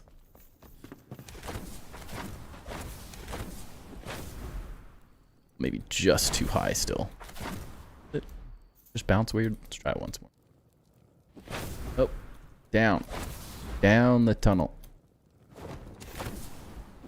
Gosh dang it. It works too good. I can't escape. To test it from the bottom to get the right amount. No, dang. It literally does work too good. Like, I can't escape it when I do it right. I guess was the whole plan. We get a hot fix before Tuesday, otherwise my base will be in a construction zone. Is the update gonna mess with 2 or Tuesdays? I'm not sure. Let me move that down just a little, I think. The hard part, I've already had a couple people say, like, with the update, their builds, so, like, Pat on in-stream, it's like Pat, but on Discord, it's like Sniper Monkey, I believe. Like, their build was up in a tree, in one of the trees, and they literally, like, a hitbox just appeared in the tree now, and so their entire storage area is in a place they can no longer get to. So they're like, well, you can't even get to half of my base anymore, so they're like, I can't do a tour. So there's... I can't know if that's perfect or not. It might cause some problems. It just kind of depends on what people are saying. But, like, yeah, if Chap's like, yeah, half my world's not working...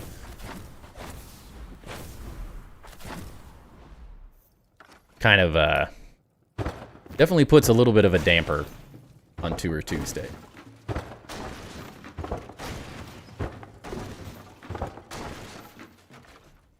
A bit hard to say if we're going to be able to do it or not legitimately.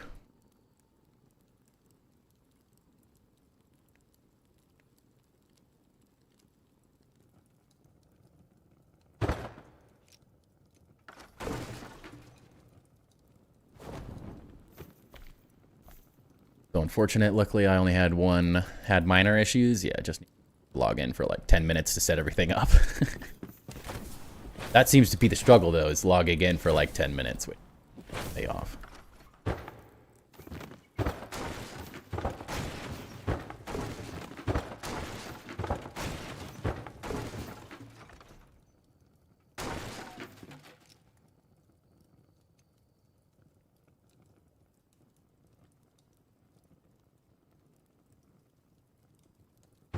Say there. Nope.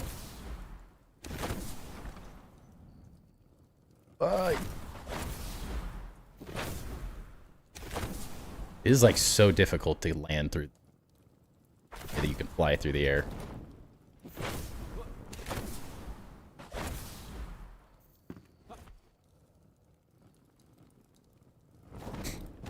You haven't even booted it up. Yeah, I did it just because, like, I had to see. I had to buy the winter items and stuff. It's still too low.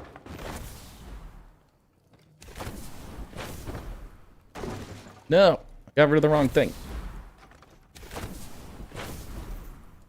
If anyone wants to know what it's like building a bounce tower, this is exactly what I did last. Horrible.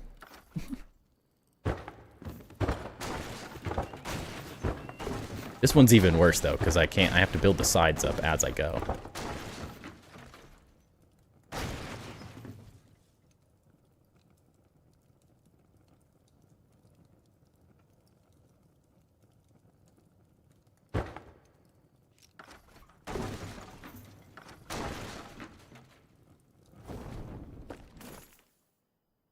Will they fix the dummies? I will need to reset all mine. Oh, geez. Have your world ready to go and it doesn't crash unless you build. It's still down for this Tuesday, but if not, it's no biggie. You can do something else. Yeah, we'll have to see. It's hard to say on the crashing thing because it's like such a weird issue. It really does feel. I feel like I maybe had it perfect when I first did this, and then I ruined it by.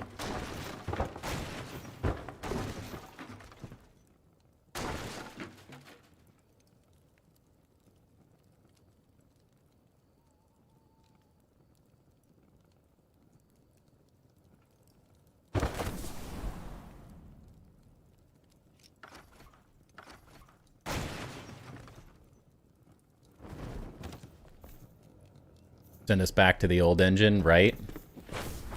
I wouldn't complain. My base got a little messed up. Oh my gosh, now we're too high. Done. Are we, or did I just mess that up?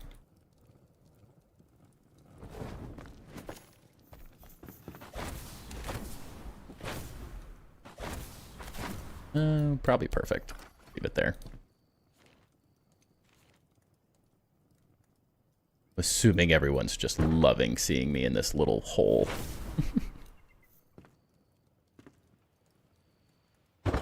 Peak gameplay.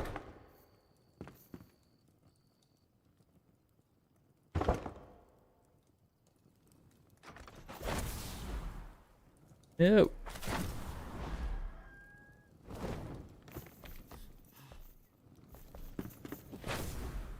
Yeah, I've just been like, they did the update, and it's like, so many people are so pissed right now. It's also like, how much time do I want to put into playing the update when everyone's like thoroughly frustrated? Is that the best use of time? I'm not sure yet. Fewer Tuesdays are always great, but...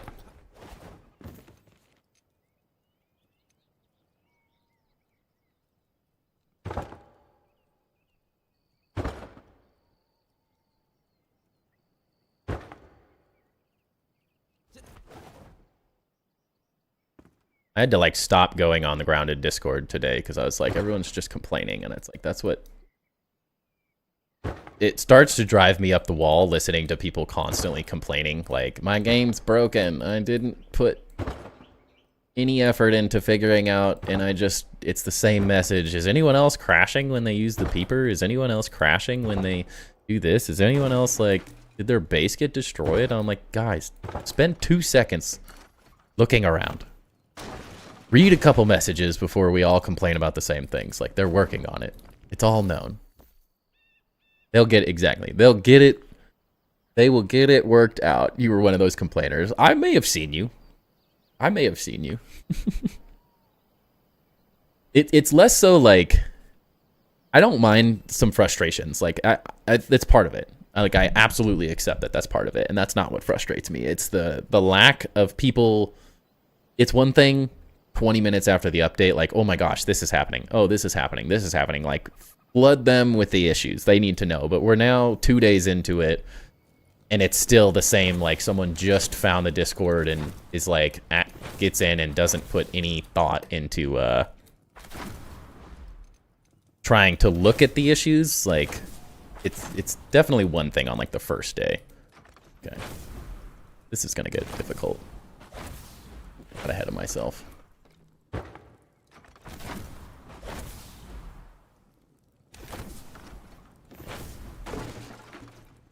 Oh Lord, we're gonna have to get to the top. Let me down. I'm stuck in an endless loop. It is what it is at this point. I'm just glad to know everyone is in the same boat. Yeah. Yeah, for me, it's just the, like, I don't want to be complaining or anything, but, like, there was a bunch of people complaining. There was people, like, comparing earlier today. I kind of put a ranty message in. I felt like a dick, but someone was like, the game worked. I played early access in Grounded 1. It was never this bad. And I'm like, they're like, in the pond update of Grounded 1, it ran perfect, and you could get into, like, the outside the map. And I'm like, dude, the map at the pond update was, like, just the lower yard. Like, there was nothing else even in the game yet. Like, of course it ran better. Like, what is this perspective? Is, like, we're comparing a game... Like, Grounded 2 is already bigger than Grounded 1. Yes, there's less story elements and stuff, but the size of the map and the game, they already have late game stuff that was not added into the game until after the, like... Gosh. There's already things in the game that they didn't have into the game until 1.4 and stuff, so it was like... We cannot compare early access Grounded 1 to early access Grounded 2, because Grounded 2 is leaping from where Grounded 1 started. And so it's like, there's so many things in Grounded 2 that Grounded 1 didn't have until after its full release. So it's really, I really struggle mentally, like, comparing the two. So I had to, like, I always get in these annoying ranty comments where I'm like, maybe I defend the devs a little too much at times, because, like, I honestly feel that the mistake is not that... Oh, my gosh. Okay, we're good. The mistake is not that there's issues. The mistake is that they released the update when they did in the first place. Like, they were not ready. They forced it. It happens. They shouldn't have released it. But they really wanted to get the winter update stuff out. And I can understand that. But it would have been better off just to not in the first place. Oh, okay. I guess that was too far of a fall. Yes, sorry, Highest Tundra. Welcome in, by the way. Unfortunately, my dog decided that he didn't hang out with us. Wanted to go downstairs.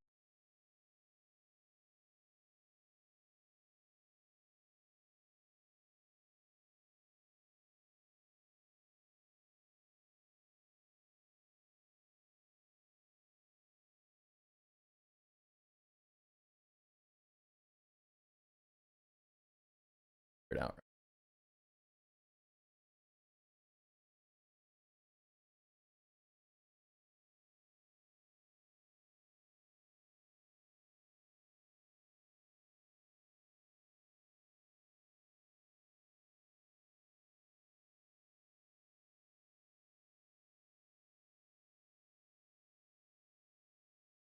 Timber got tired of the complaining as well. Yeah, exactly.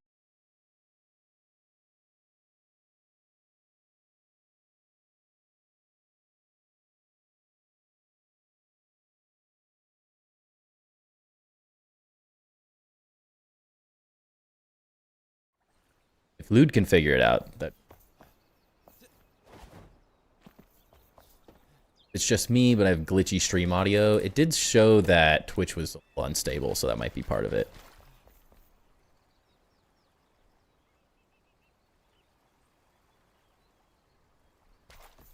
Let me know if it persists or if other people are having the same issue.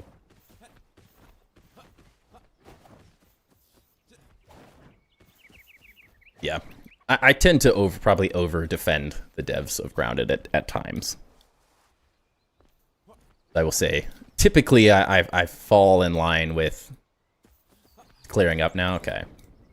Are you able to refund Highest Tundra's dog cam? Not letting me do it for some.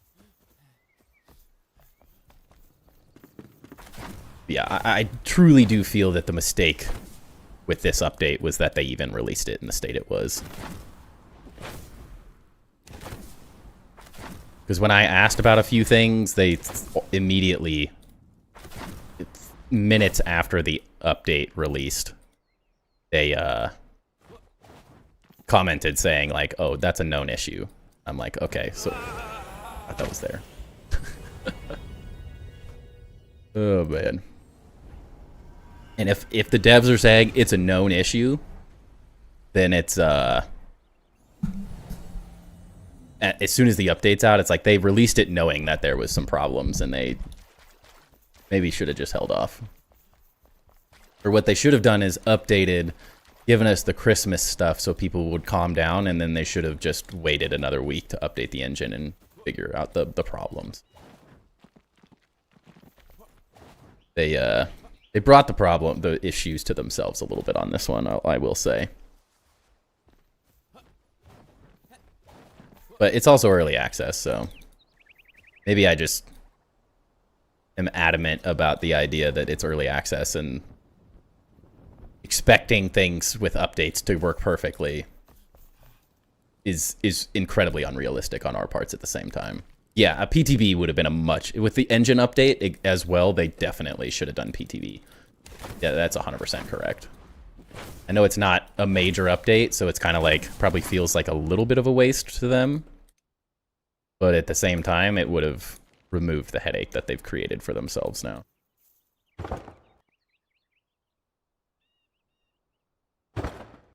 I'm very adamant. So, similar to like Enshrouded with the water update. Like, it was not perfect on release. There was, but they fixed it quick and they solved the problems. But I'm very much, I expect for the first week after every update for things to be kind of chaos. Expect things to not work. Expect things to be a little jank.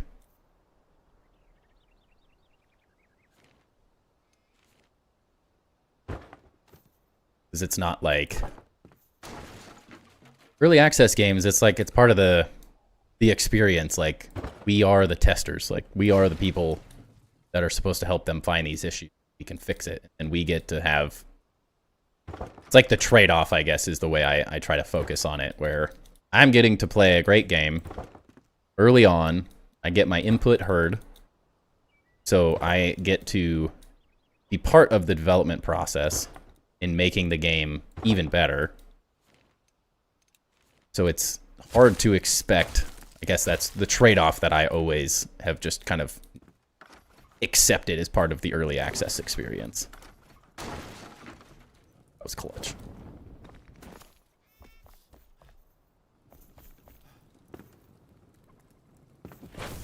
I just go into it, but I know there's a lot of like young players and stuff, and people that are maybe not focusing on the fact that the game's early access.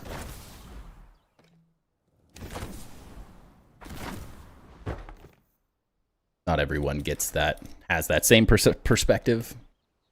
I'm also maybe more tuned in to these games as well. Been doing it for a while.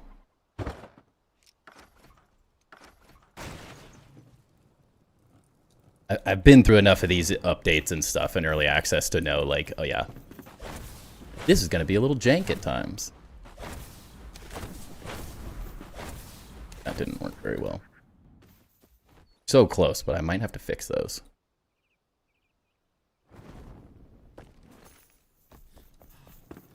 Like one of the... This one's just too high. That's too high too.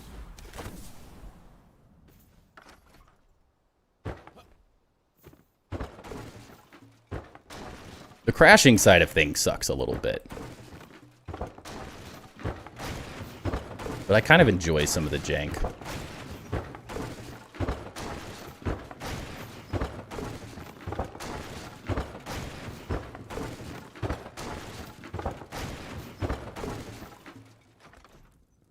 Reminds me of those, like, the old days. Playing Halo and doing super bounces and stuff, just times. I enjoy a good glitch. That's what I'm doing wrong.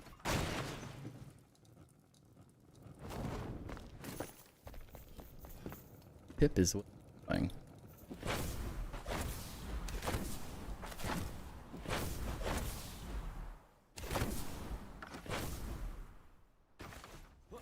Halo 2 had endless glitches, exactly. There's something endearing, like, and fun about certain glitches in a game that I think can be a really good time. That worked. Let's try one more time before I make any more. I feel like I keep hitting these lights. Or the torches. Think you got it. Oh, the redeem? Awesome. How did you do it? Not figure it out.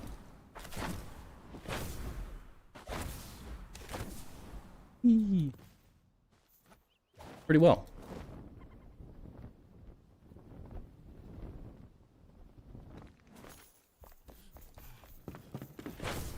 Thought it was just like in the activity. Got him back? Okay, perfect. Doesn't work perfect though. It's like slightly off. It still feels like this one. Just wrong. That needs to be angled a little more. No. Gosh dang it. So hard to fly. Like, momentum in this game is really weird.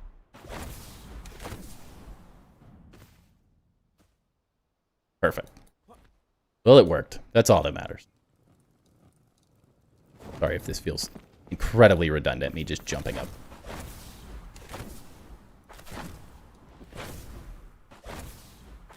If you do it right, it works really well. You hit any of these torches, though, it does not work. Worst part is it's like now fixing it is an absolute nightmare.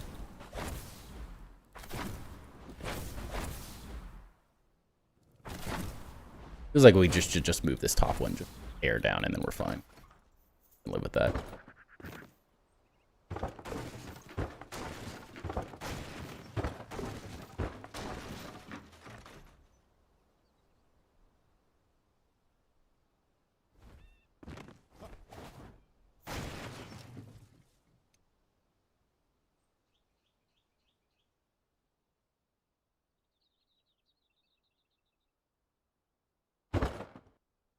Maybe there? Don't know.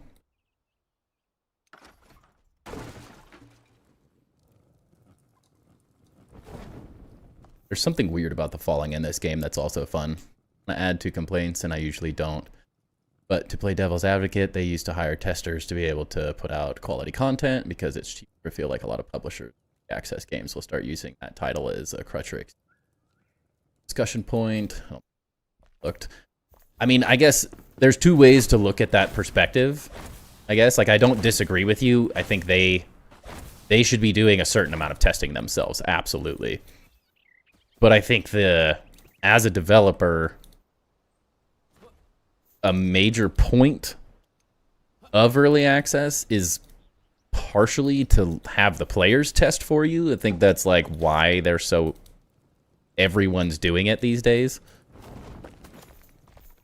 Because instead of, like, you use the player base as the testers, which I think if you have the right player base and the right team, that works really well. But, like, right now, Obsidian feels just... they're leaning a little bit too much on the player base doing the testing and stuff right now. Maybe that's not their intention, necessarily. But that's what's happening, I guess, is the way it is. Like, intentions or not, that is sort of what is more so happening. They've gone a little too deep in that sense.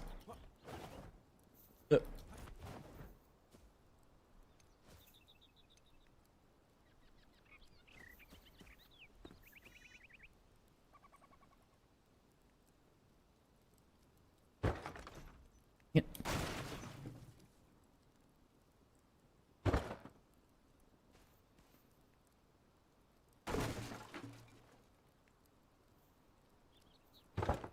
There we go.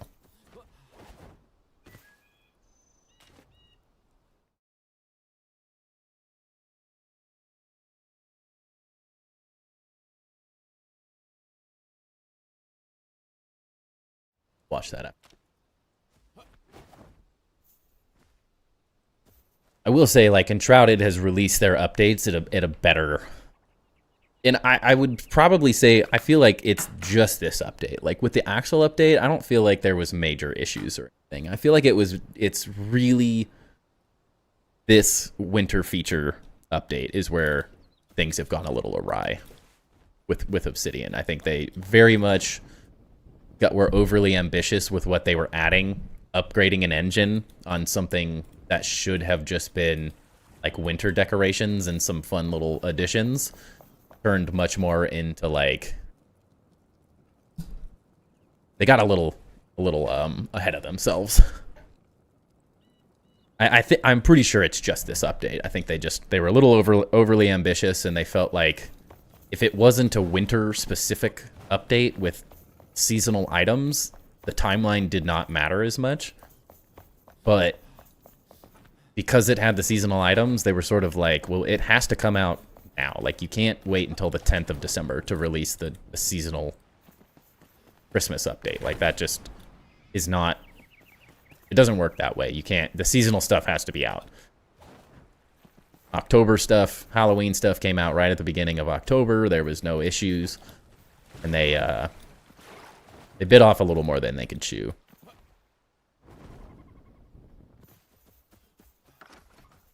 Which, you know, it happens.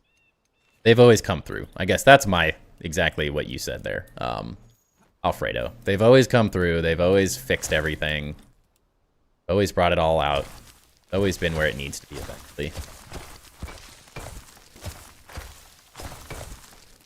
Frustrating for the people that are really excited to play and were looking for any excuse to come back and to have major problems and stuff, but they've never let me down before. Refund, if you go into the rewards view tab, you should have the option to an X beside the request. Check the request, transit, earn the points.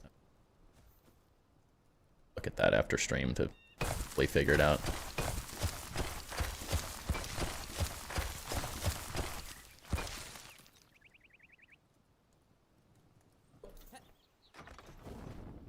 And I died.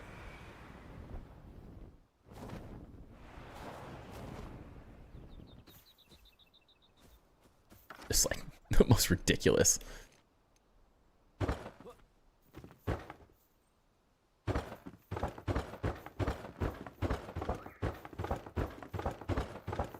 Gideon always pulls through. Definitely have faith they'll get it right. Yeah, every time. That's their redeeming factor.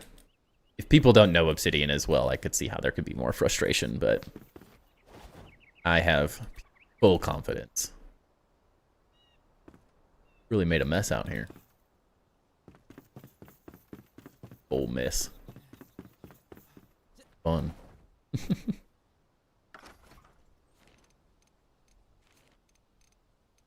I need this block, but vertical. Like, to fill these types of things.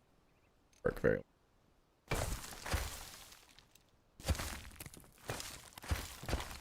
Need a few more terrain blocks and a few more options.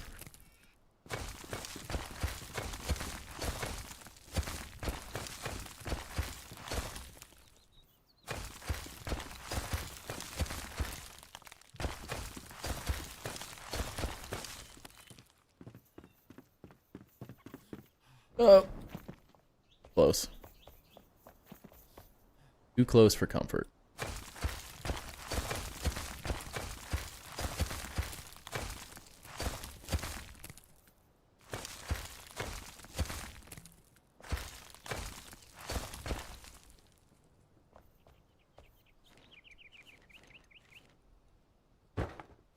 Try not to fall to my death.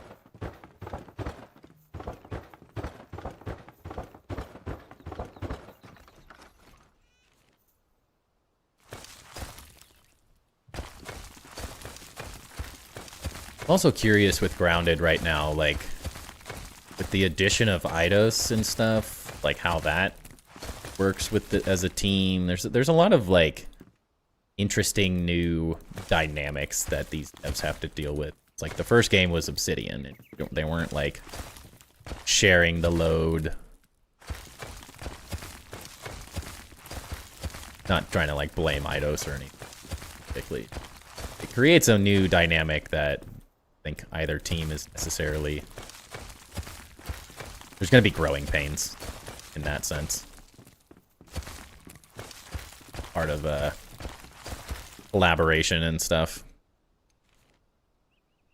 He's going to have teams doing things in different processes, different ways of doing things, different how things should or shouldn't work.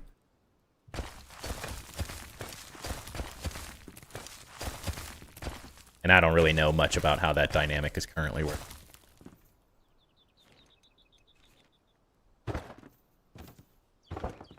It's hard enough to develop a game as it is, but to like try to develop a game with another company at the same time on something that's very much like an Obsidian. It's Obsidian's world. They created it. They made the amazing IP that they did, but OSHA's freaking out, right? Zero safety right now.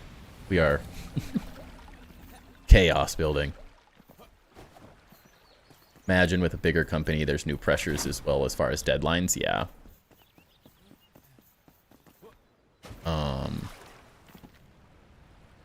Since when? What are we doing here? All there. Here. What is this? It's something new every time I come back to the base with the water. Literally something new every single time I come back to the base.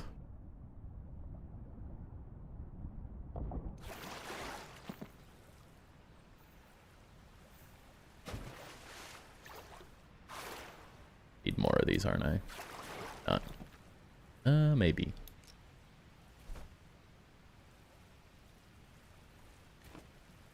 Yeah, it's all broken all the time. Coming.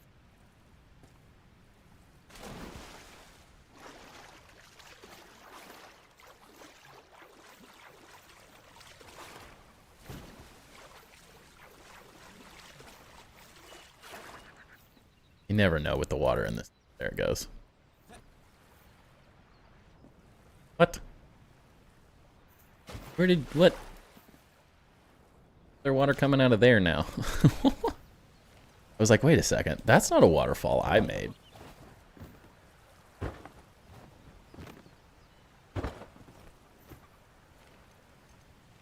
Yeah, as I said, there's growing pains with Enshrouded as well. Their updates have been a little goofy still.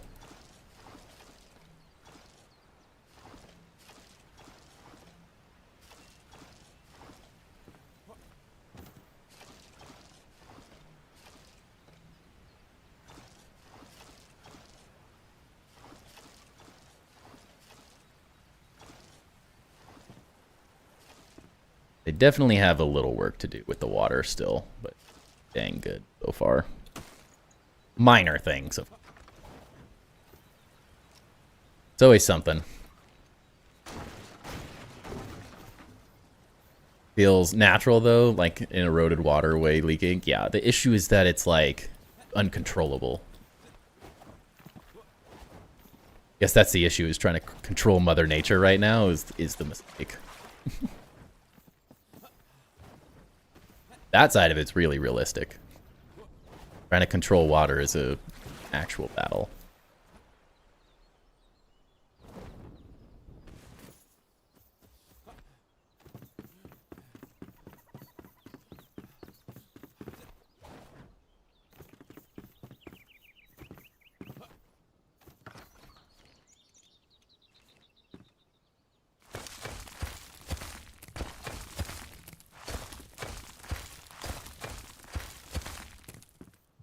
Bigger challenge is trying to make this look realistic, not just like a flat wall.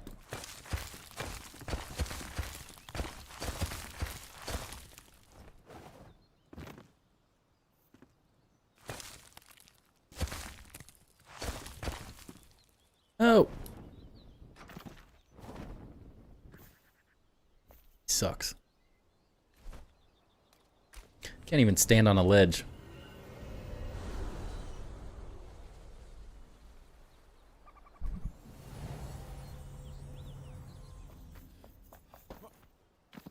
Got through those things a lot faster than I thought.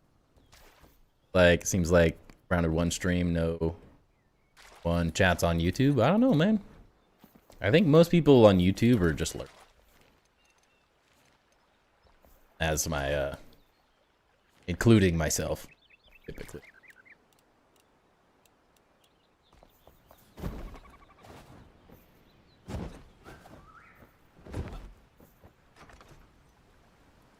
Typically people that want to be really active and stuff in chats are more so in Twitch and not as much in YouTube.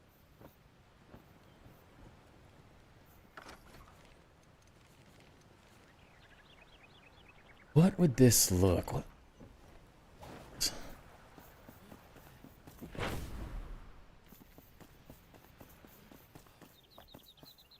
Honestly, for me, it doesn't really matter if anyone's chatting or not.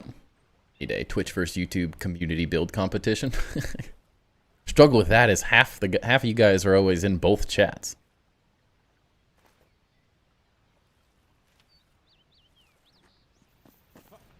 Alert can crash. Big day tomorrow. Sounds good, man. Good luck. You got it.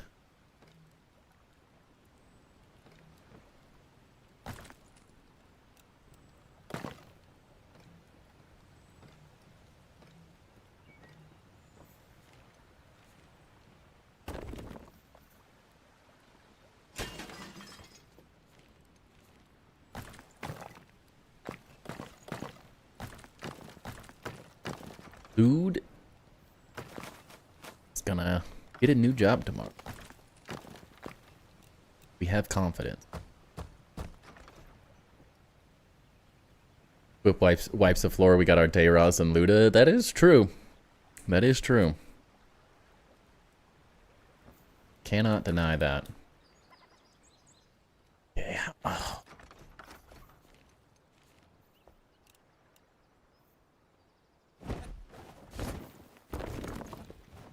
They'd hit the build limit in 15 minutes. I wouldn't doubt that, honestly.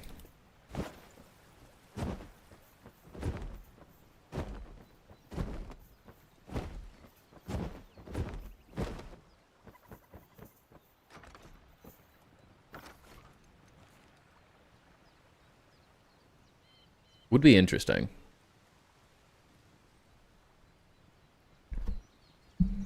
The hard part is we don't technically know who's on YouTube. So that's the other side of it. There could be someone amazing lurking in there that you just never knew.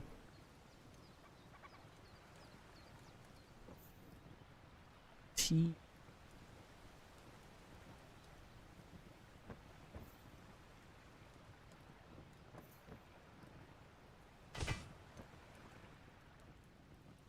Someone wasn't. Yeah, still can't believe. I mean, it's one of those things. Anything's possible in survival, and he's been only playing survival for a very, very long time.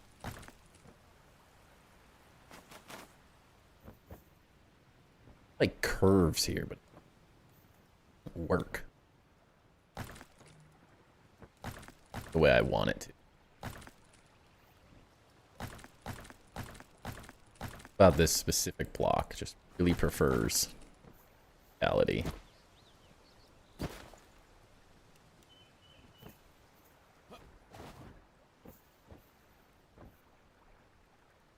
Hate this pattern a couple times. This thing's not. Yeah, Isburgle's on YouTube all the time. I don't doubt it.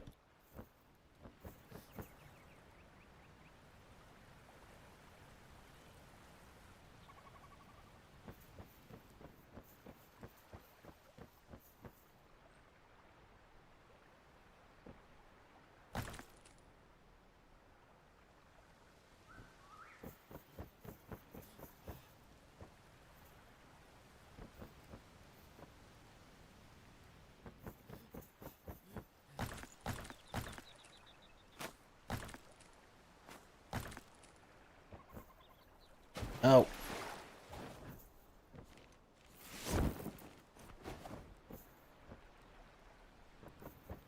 Skip to...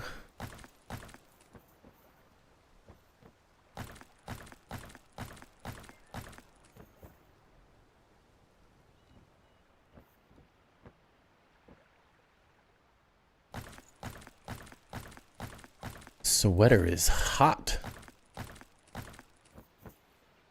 Fitting.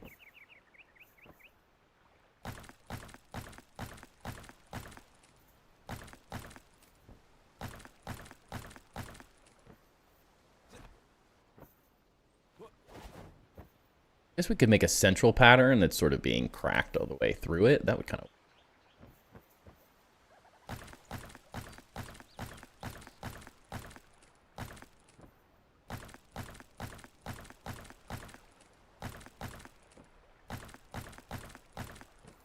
like halfway torn between some ridiculous pattern in here, but I also don't necessarily want this to be like the main focus of this entire base at the same time. I think I'm trying to play a little bit on the safer side with these details because the focus really needs to be on the upper part. So just having like a nice pattern here with this lighting I think is probably enough. We could go insane, but then it's like around the value it's adding. I think it detracts because it pulls the focus from what I really want to be on the upper area.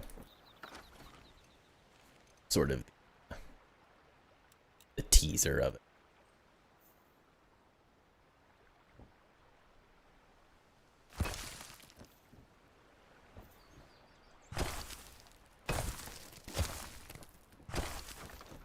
Simple as sometimes.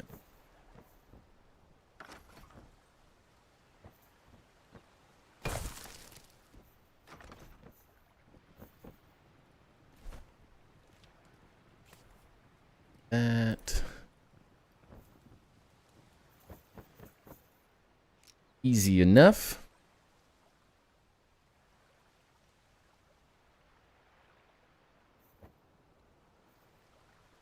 This is where this game is like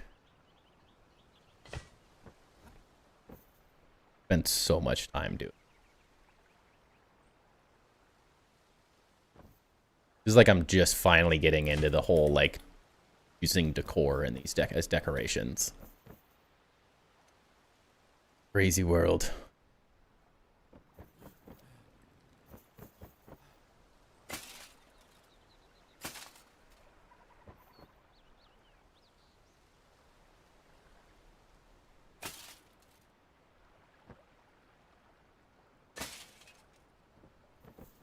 Such small details.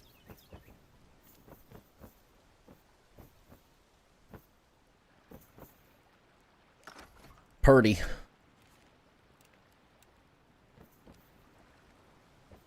Seeing the details being built, yeah, it's... The hard part about doing it live is just, like, there's just so many options. Like, I can see myself sitting in an area and just spending days carving these blocks apart.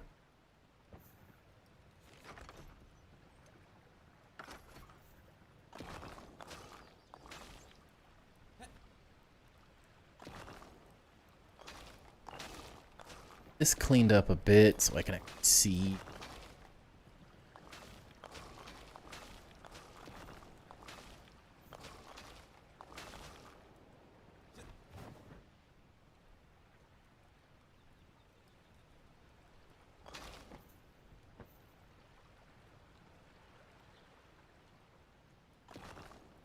There it is. But I would redo a wall like this like 100 times before finding what I like. Yeah. That's currently my struggle. I literally could. Days. Such a simple thing. It's definitely a balance where you like, you have to kind of limit yourself at certain times with this game. Sometimes just getting details figured out is what you really put the pen to paper and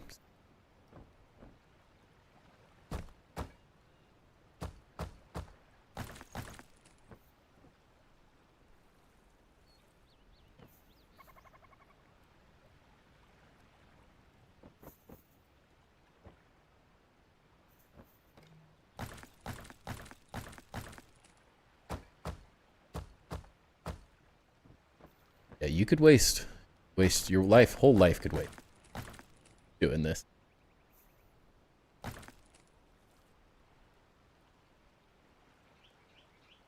Center block.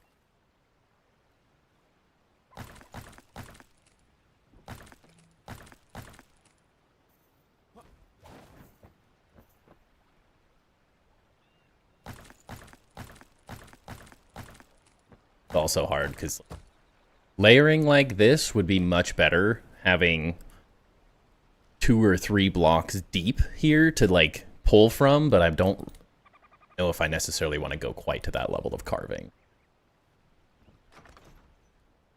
It feels like I need a larger space to do that. This isn't huge. I could... I mean, if we built this, we did 3 layers and just started carving blocks away, we could make some room.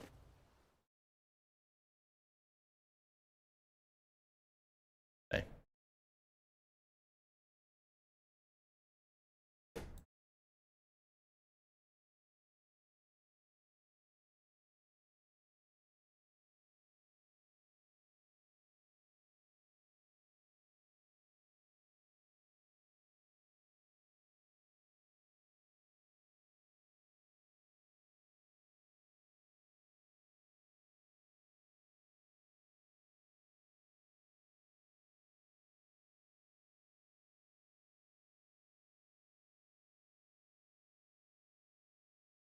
Like, I'm looking at this currently as a like an inspiration.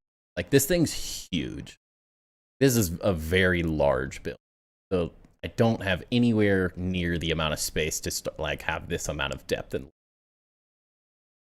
But I really like the like backlighting, extra layers and stuff. Trying to find like a happy medium between the two. Which I sort of get with the these crypt fence thing. you could add an embossed layer to work with too, like trim that sticks out one more. Yeah. I think the issue is I would have to go inward all the way. So I'd have to do 3 layers deep, then start carving away. And it would be like 3 materials potentially. That's very much what's happening if you're looking at this. So like what you're seeing is like base layer, another layer on top of it, and then another layer on top of that. Now you're getting like this. Might even be 4 layers. Can't tell if yellow and the timbered blocks are quite on this. But like this design is probably, like this right here is probably as big as the base I'm working. Pretty close. Probably, mine's probably like, and then you could do it, but it really, if I had ability to fly, it would make this a lot easier. Really difficult to like layer these type of things. Like the most difficult thing is building up like this.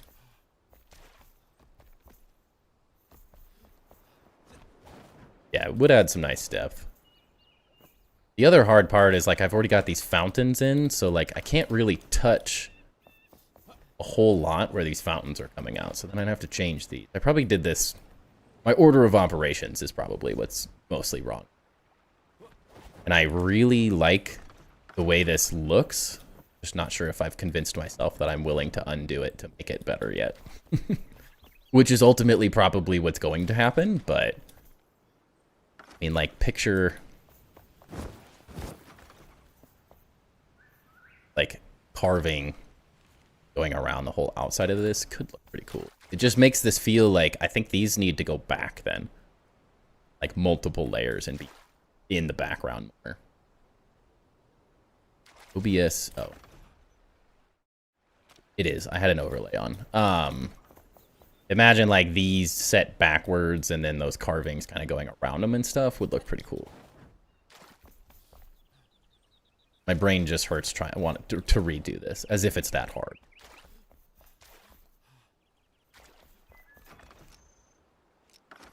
Let's see.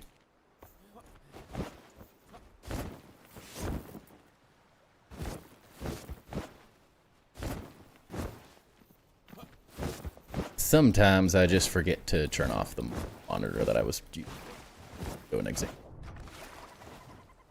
Yeah. Like, I really like this, but it is too simple. Just a hair too simple.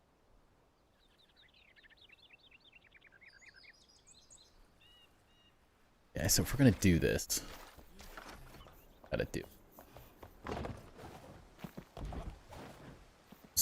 I've actually been contemplating one of my tips for the top 10 tips to build better at Enshrouded is to never settle for the first.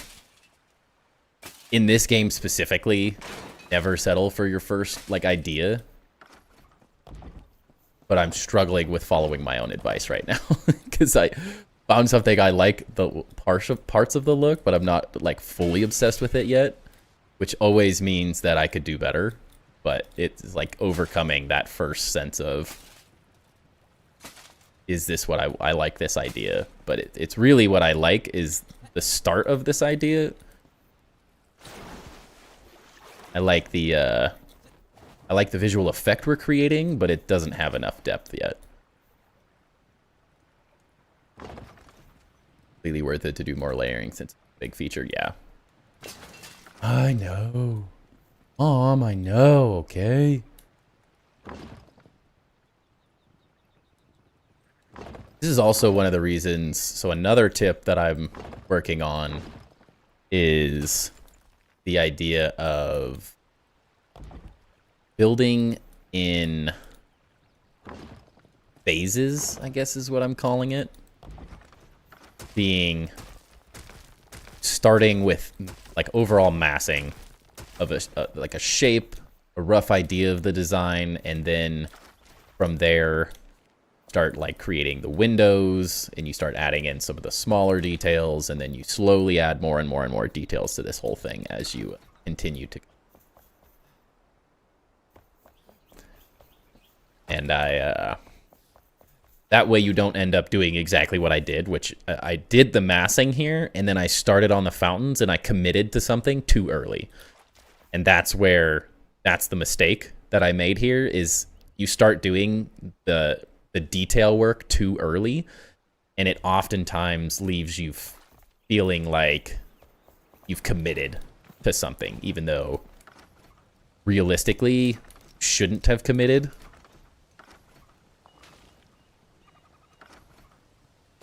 And that's the struggle, is my brain committed way too early to this design.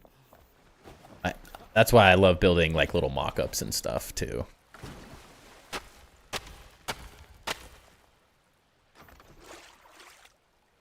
It's always easier to do a mock-up of something and sort of flesh out the details, which is what this whole thing with the little, what are these things called? The crypt fences. Like that was the concept idea, not the final idea. Real question. The real question being now, what is the accent material?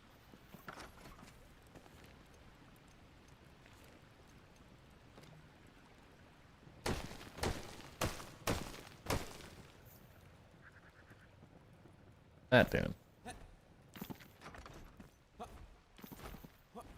I love that you can turn the water off now, though. That's such a great addition.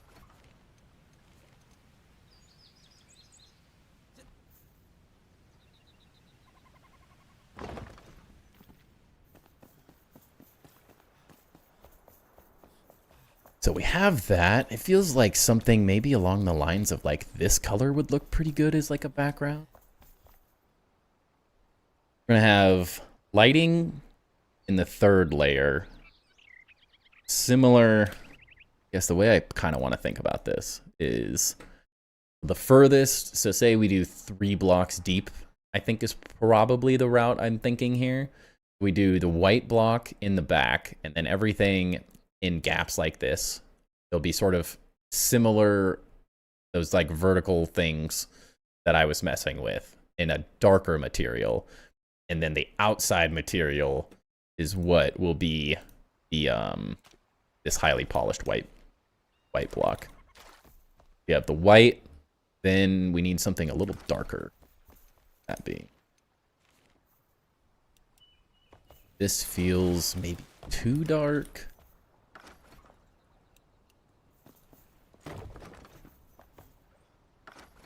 That could work well. Don't think I'm probably too. That's too. That block is cool, but it's very limited. Maybe the castle wall. One. Feels like just enough does match this pretty well. I think will look nice. Like this kind of like frames the whole thing, which is why I really liked this specific hand railing. Creating that like frame effect. This matches that really. Doing kind of outline fun detail in this darker color, and then the white kind of beads it out. Basic layout, positioning, then structure, then details. Sounds like a perfect format for building. Yeah. I think if we look at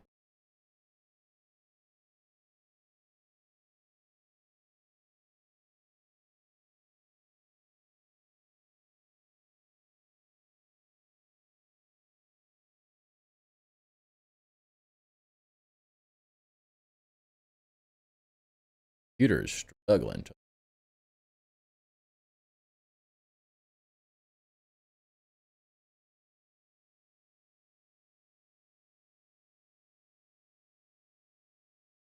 Yeah, that's what it is. So building, the idea being building like from macro to micro details.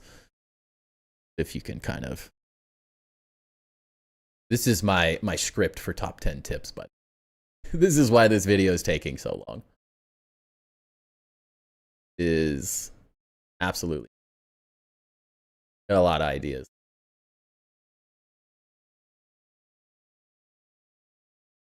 Yeah, so being like very architecturally speaking, start with like the silhouette or the massing, so massing diagrams, big picture, get the shapes, make sure it fits in the landscape properly.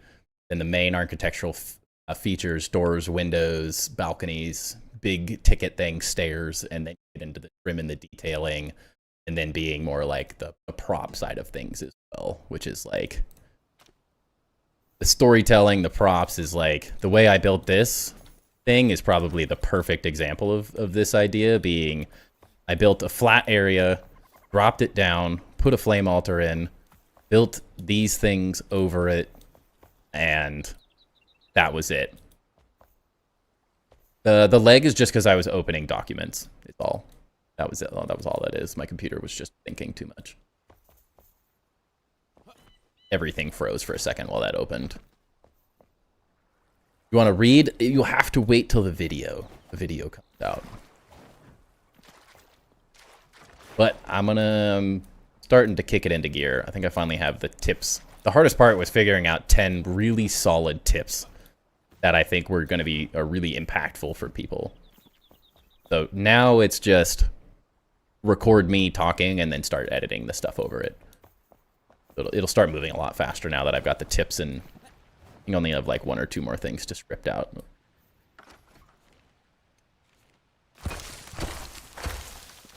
But I don't want to give all my secrets away too quick.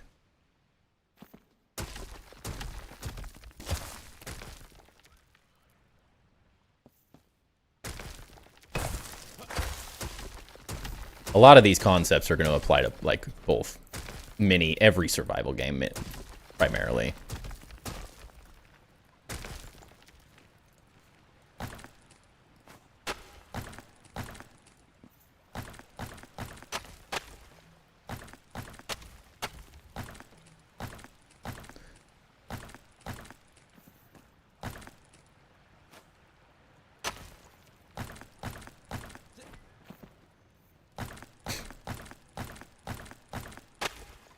Definitely hoping to get that video out sooner than later now that I feel like I'm finally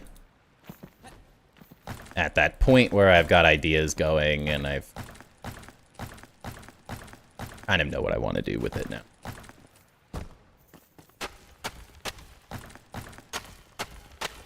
Maybe for a select few, I might be willing to show it off or something behind the scene.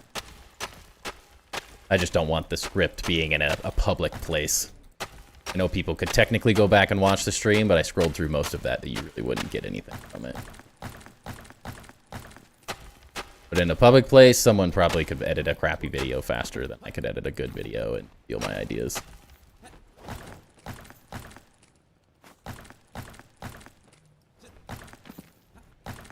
Now, could they articulate them the way that they need to be? Probably not.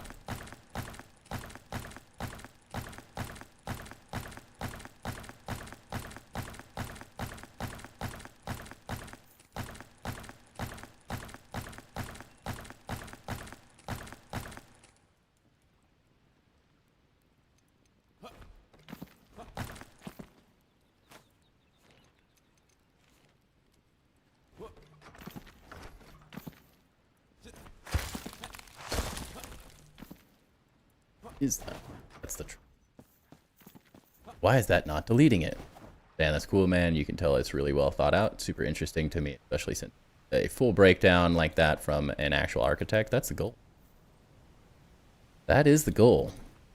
I try to do it. I feel like there's a lot of good tips and tricks videos, but they're always the like use foundations to like remove terrain faster, use this, like they're like in-game mechanic things, but they're not build. There's a couple videos that are like build like this to build better cities and walkways. There's some really good ones for like building like a specific thing like a bridge. But yeah, very few people, very few ideas in the sense of like, how do you design better? How do you build things better? The hole for a future waterfall? Maybe. Stuff I'd naturally rabbit hole into if I saw it online. That's the hope. That's the hope.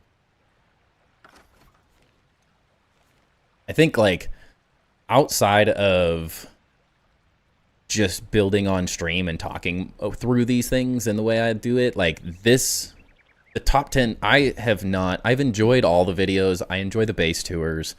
I don't really enjoy base build guides specifically. Like that is another thing that falls into that, like, recreating Hogwarts as a thing. I don't like it. It's that concept. I know this is a really, like, horny one to say, but, like, teach a man to fish, or give a man a fish, he'll eat for a day. Teach a man to fish, he'll eat for a lifetime.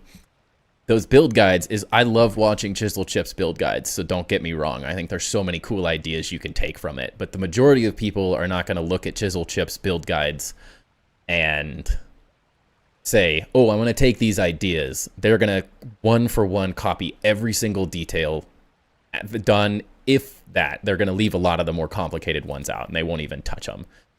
And so for me, it's like, I'm not really offering. I know that's what some people want, and I have no problem with that. I think that's awesome. But I'd rather teach someone how to design like me and help them become better at it so they can do it on their own and they don't have to wait for someone to design a base for them. I just find there's exponentially more value in that, in many ways. They both have value in their own way, of course. I thoroughly enjoy, like, Chisel Chips things and everyone's build guides. Like, cinematic, they look so cool. They do such a good job editing. I'm a very, very big fan of those types of videos, but, like, as someone who builds their own stuff, I do not like recreating stuff if I don't have to. So I'll look at all the Chisel Chips videos or anyone's build guide videos, and I'll use it as, like, inspiration for cool ideas more than anything. But I'll never use it as, like, to copy their build, because I want to make my own build. And I think most people would have I think it's a more fun experience. It's like that you've accomplished something by designing your own thing. I feel like there's this empty void when you just copy something. As someone who's copied designs and used ideas and stuff, it just never feels as good. Just one of those feelings, like, it's so much more rewarding to, like, look back and be like, I designed this. This was me. I think it's a more satisfying way to do it. So if I can teach people to do that and, like, give them the skills and the tools they need, I think that's where I start having fun with content creation. Anyways. So the top 10 tips to build better, like that, I still watch. I don't really watch the grounded one, but I go back to that top 10 tips to build better in grounded video, and, like, for me, that's, like, my proudest moment in doing content, because, like, and it shows. Like, the effort showed, and it was rewarded with a huge amount of views for it. And so I'm like, that's where I want to be. That's the stuff I want to do. Teaching people to do what I do, not just showing them. Talking through it, giving tips, giving tricks. Helping everyone get better and better. That doesn't mean we all don't steal little ideas from each other, or borrow, I guess is a better way to put it. We all borrow fun ideas and create a lamp in grounded, and then everyone's building them all of a sudden. And Steve builds a cool flower, and then there's new flower designs, but that's what's fun about it, is most often with this community, it's like everyone's got the skills, and you see the inspiration, and then we all get to go take that inspiration with our skills and knowledge that we've all kind of gained and grown together.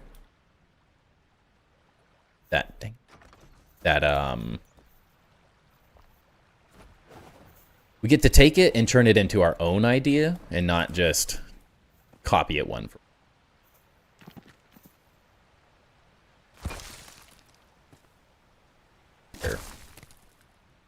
Cool.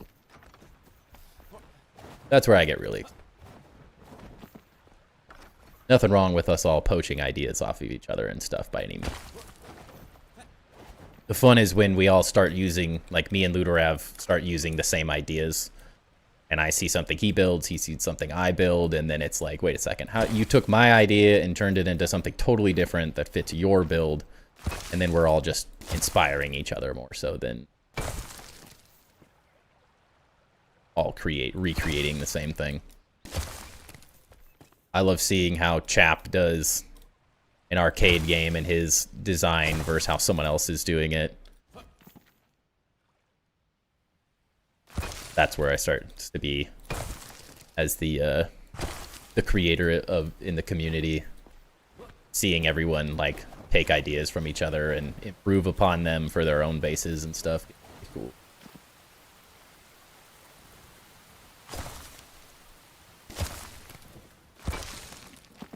So, little said, I talked a lot. But thoroughly enjoy seeing people just get better at building.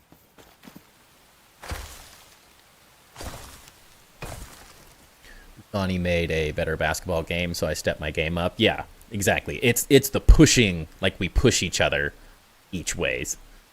We take inspiration, but we don't, it's not like, oh, there's my basketball court. It's like, oh, someone got inspired by my basketball court and built a better basketball court, and now I want to build a better basketball court than they built, and then all of a sudden someone else has a basketball court and they've taken it to a completely different level, and it's like it just snowballs. That's exactly what me and Luderav did so well in Grounded 1 together.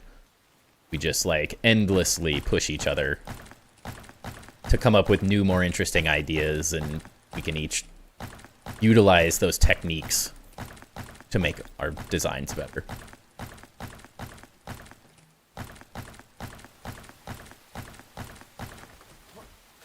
Really like both ways. Like the Taj Mahal was really just with referencing the actual building. Same with the theater or arenas. It's like rebuilding something but with limitations, and usually incorporating the setting into a very visual learner, so I still get the satisfaction from copying a design but building it in my own way. No, but that's exactly what I'm saying, is that it's not like I got the vibe of Taj Mahal from yours as a reference, but in no way, shape, or form did I feel like that was an exact copy. So it's like you took the limitations, as you said, exactly.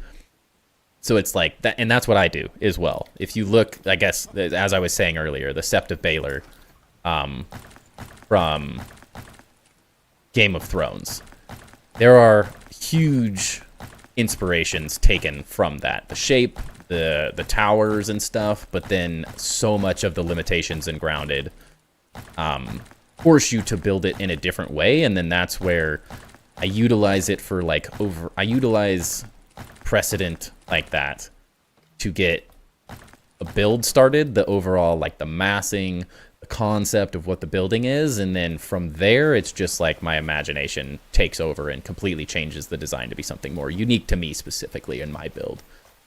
But I utilize that. I utilize a lot of reference images as well. But like, I wouldn't say you recreated the Taj Mahal. I feel like you took huge inspiration from it, and then you made your own Taj Mahal.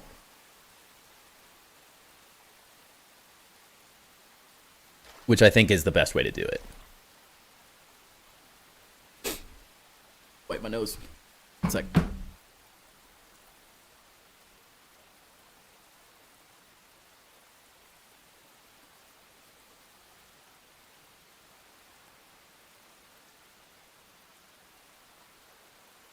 Ooh, let me turn my...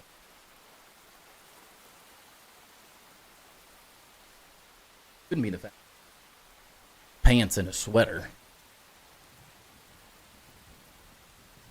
But yeah, I think it's a very architectural way of looking at things. Like, that's, again, one of the major tips I did in the top 10 tips for Grounded, and I'm doing in Enshrouded as well, since it's a very different community. So some people will be like, oh my gosh, this is just from his first video. But I think the majority of people will be new to it and won't necessarily know it because it's a different game. But one of my biggest tips ever is use precedent images. That's why I'm always showing off my my designs. That's why I'm always like referencing this stuff and showing everyone, because I'm like, you can see inspiration from these things. Now, the idea being there's a big white outer wall, and then like there's a cathedral with a portion that's kind of like mine, but and some side towers, but it ends up very different, and I use this as inspiration. But then Like, you can't recreate this exactly in Enshrouded. I mean, you could, and this would be massive. Like, this would be so freaking huge. But I don't want to copy this. I want to take the inspiration being, like, I want a central tower that's, like, glowing very similarly. And it'll have some of these dark elements and stuff as well going up it. But it's going to be my own rough design. And, like, this inspired the front entrance with, like, the 2 doors. But they look absolutely different when you get to it. This inspired the waterfalls coming off of this thing being ripped. But again, they look very different. And so I use a lot of this reference material to show me, like, okay, what are some details? And that's how, like, Arteros and Isburgle are building. They're not just creating these cathedrals, like, with nothing to reference. Like, they're looking at real-world cathedrals, and they're recreating their own versions of them with these as inspiration. So that's how you get those, like, a really realistic-looking building, but it also is your design at the end of the day. And that's how every single architectural project starts. There is no architect that just, I magically designed a building today. Like, maybe there are a couple, or they're probably full of crap, because every architect can spew off buildings that they're obsessed with and that they use for inspiration. And every project I've ever worked on, the first step is find precedent images. If you're designing a recreation center, look up recreation centers. If you're designing a sports arena, you got to look up sports arenas. And it's this, like, constant juggle of finding inspiration to build your base as realistic as possible. Because it's hard if you've never, unless you're an expert at designing sports arenas, like, you have to go research what makes a sports arena a sports arena. What makes a cathedral or a church a church. And, like, what are the elements that, like, make those things what they are? And that way you learn how to create a good version of your own version of it that's good. And there's nothing wrong with experimenting and trying ideas and stuff. The idea isn't necessarily to just copy the whole thing. But if you don't experiment and learn and research about what you're building, then you kind of doing yourself a bit of a disservice.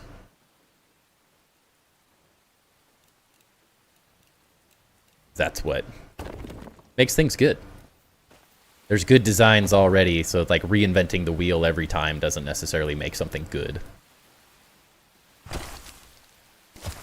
You use your own elements to make it your own, but if it ain't broke, don't fix it. I guess I look at it like sometimes in the process of copying something, I feel like it takes its own personality and style since it's limited to the game's building mechanics, but I was trying to copy, yeah.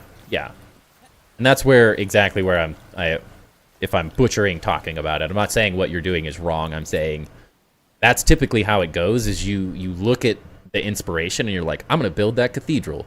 And then you get done with it and you're like, that looks nothing like the cathedral I built, but it's really cool. Like the cathedral I built looks it does not look like a carbon copy because you physically can't copy it in a video game setting. So like it's even better to look at precedent images in a video game when you're trying to build, because you will never one-to-one recreate anything in the real world in a video game outside of, like, unless you built on such a huge scale that the blockiness of Enshrouded disappeared. But unless you're building on that, like, absolutely massive scale, you will always have instances where, like, this looks like a video game. Like, it's obvious that this is not a real thing, and you will never convince someone otherwise. But you can get really realistic-looking elements by taking inspiration from real world stuff.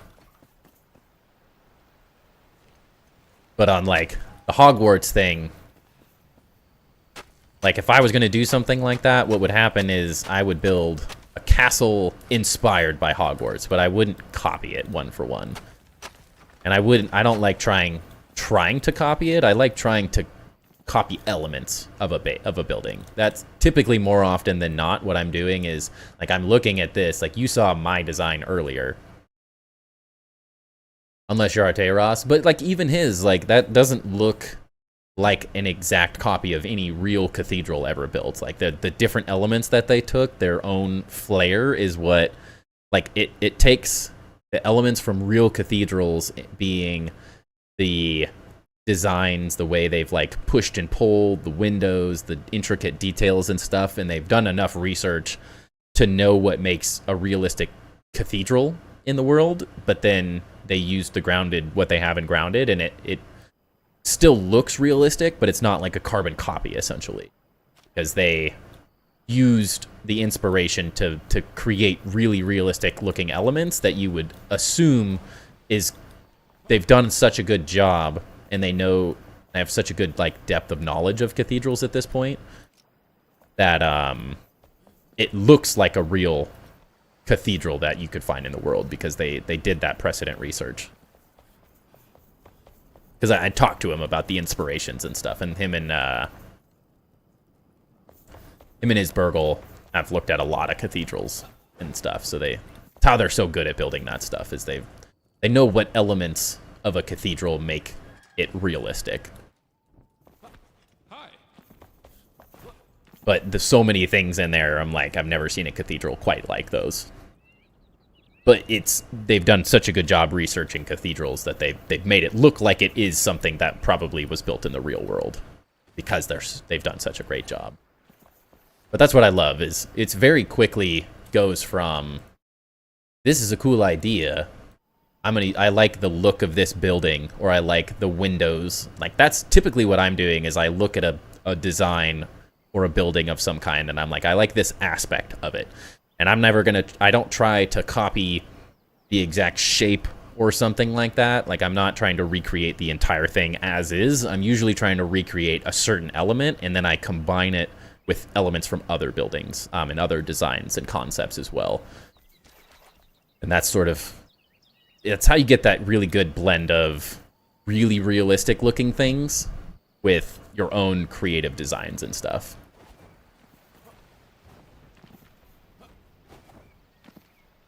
Stop writing the Frenchy pasta. What does that even... What is the Frenchy pasta? What?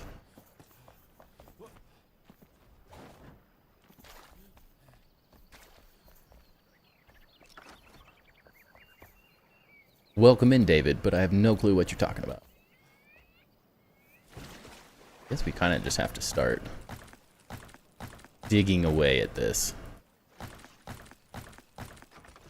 Doesn't want me to praise Arteiros. I mean, praise away.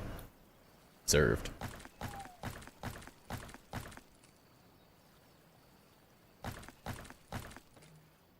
Credit is due, my friend.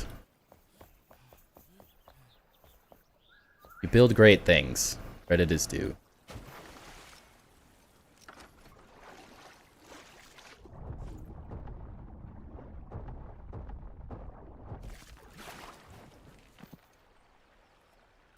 You ain't gotta like it, but when someone's good, they're good.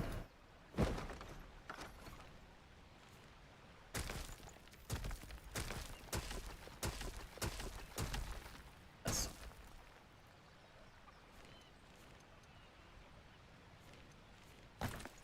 I mean, I think Arteiros' stuff is, and his Burgles is insane as well, so. Ride that D all day, I don't care.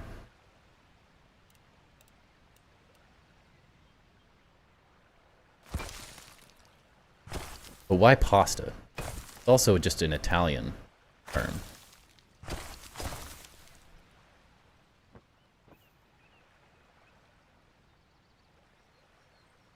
What are you looking at?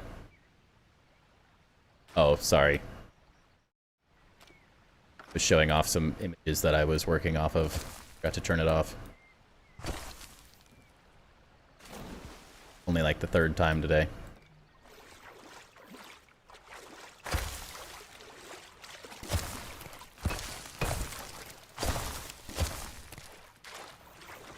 Your wall pattern though? No. No, that's Enshrouded. That is not Minecraft, actually. This is an Enshrouded build. Yeah, I know he was calling Arteiros Frenchy. I just thought the pasta funny. Like their croissant or something. No, this is an Enshrouded build I saw the other day on the Enshrouded Discord.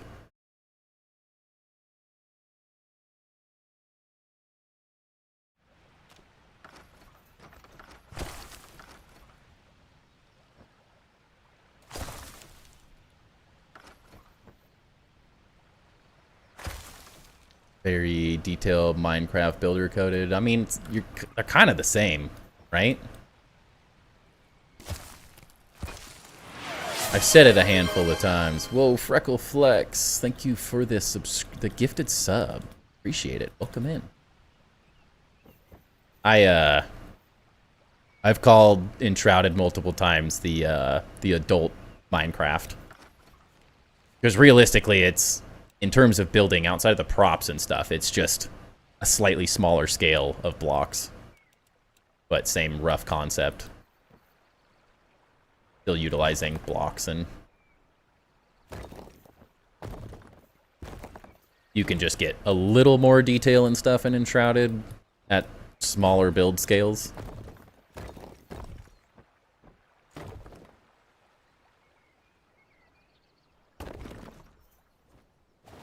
I'm loving this update. It's been really fun. Let's see. These were fountains, but we got water all over the place. Falling out of everywhere. Waterfalls all over. We have many more planned. The water's been like such a fresh... It's been such a like... I enjoyed the building in this game, but there's something about the water update specifically that I'm just like... absolutely obsessed with. Just the elements of water adds... like the movement from like they add so much movement to the build. It just makes it been a really interesting process of like learning how the water works and how to make it look good, how to make it not flood the whole base has been interesting. Yeah, it's been really fun. It's a really fun mechanic to mess with. Get off the night because the stream is too laggy to watch. All good, man. Is anyone else getting lag, or is it just Ducky? Notice when I'm opening documents and stuff, there was lag, but... yeah, we got water all the way up here, too. Nothing? Okay. Ducky's got to work on that internet, apparently. Got a big old pond. We have to make this look nice. This is just simple, but... was earlier, but it hasn't happened since. Yeah, I think that was just from me opening some of these random documents that I was showing off earlier. A+ build, agree the water has been a whole other dimension. Yeah, it's been so fun. Just adds such a cool element on top of what is already such a good building game. I mean, I've had so much fun messing with this stuff. There's so much freedom.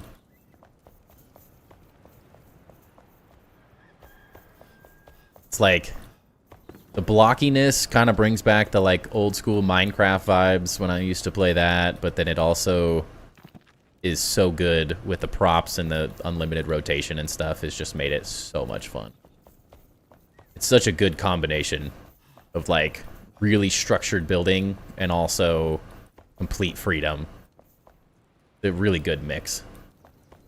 Like just being able to like add these little flares and stuff. Really fun. Watched a few interviews. They did not anticipate the Unity taking to the building the way we do. Oh, I mean, I'm kind of amazed. It feels like the way they set it up feels very much like they fully planned for the building community to like take off. Kind of amazing that they would even say that they didn't feel like it would take off quite like it has. It's just so well done. The mix of props and blocks is just so good. They didn't intend to make it a building game. Yeah, that's kind of insane to me. Because that's what it feels like it does better. Feels like they put so much effort into the building of it. Like, don't get me wrong, the kind of Skyrim RPG lore collecting side of it is also fun, because like a lot of the times like story-based games tend to finish the story and like what do you do from there. So that's another part that I enjoy, that it's like you don't have to do the story necessarily. You're not stuck in doing the story. You have to do little elements of it to kind of get where you want, but yeah, it feels so good. No intention to make a building game, but might have made the best one. Oh, absolutely. I think that's why I'm like, seriously?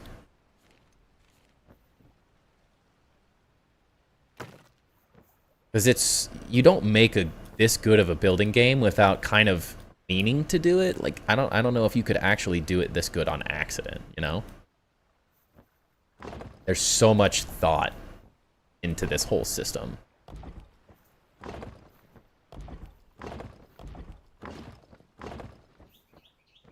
So much thought.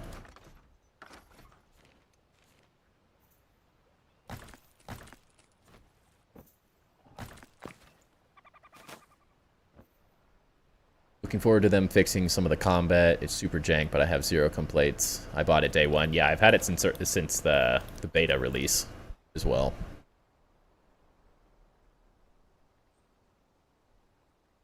Yeah.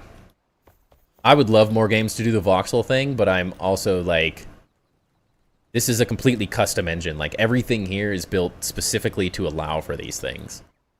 I think that's why I'm so surprised that they would say this, like, wasn't intended to be a building game. Like, to say you're gonna build, like, make a completely custom voxel game and say it's not, like, you made a custom engine just to be able to do it in the first place. It's kind of crazy.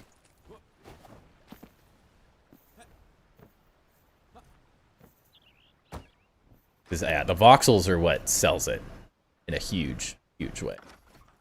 The, like, interesting interactions between all the voxels and stuff, it's just so cool. If I want it.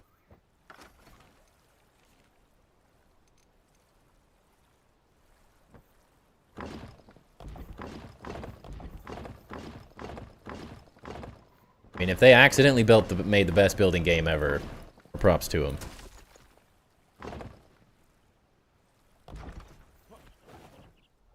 Whatever they're doing, they need to keep doing it.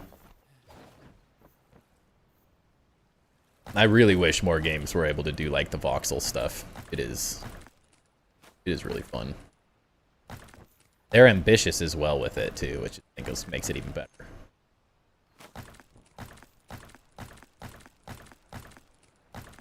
When they said they were going to do water, I was like, yeah, okay. Sure. Sure, you're going to do water, yeah.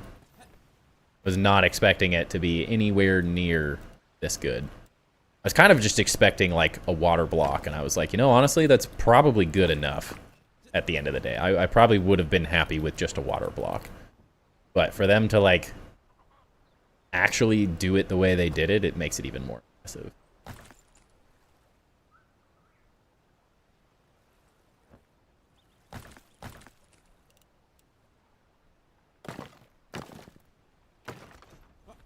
By far blown my mind.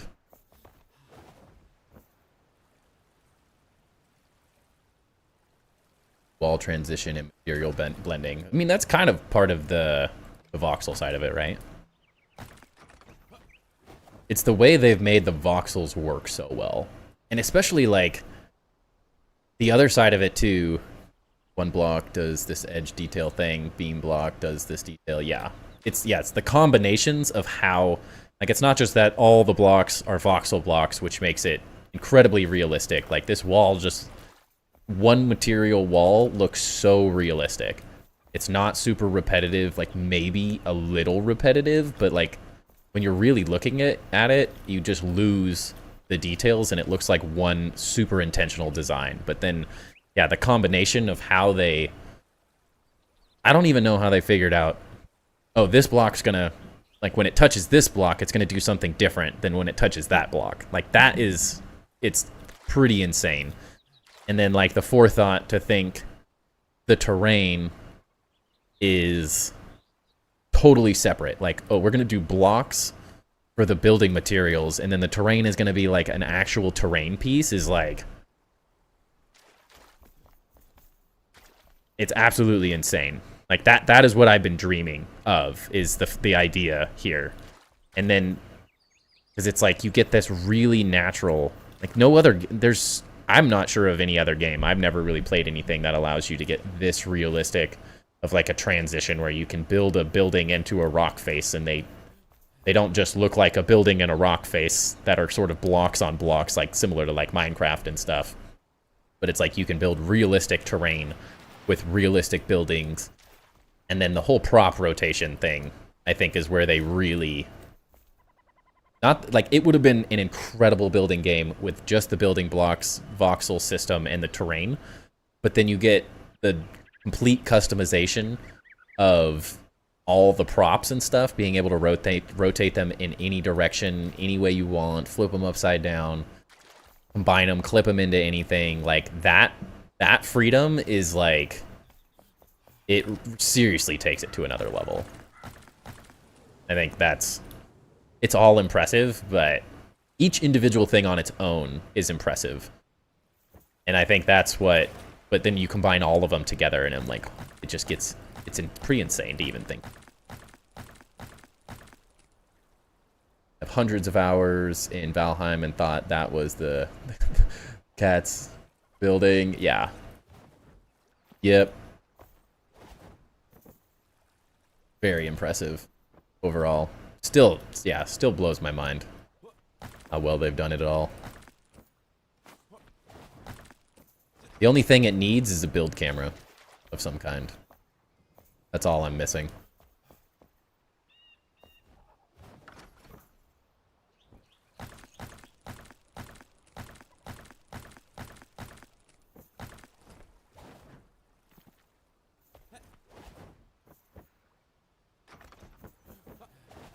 Build cam is coming in creative mode. I would assume so. I really want one in survival though.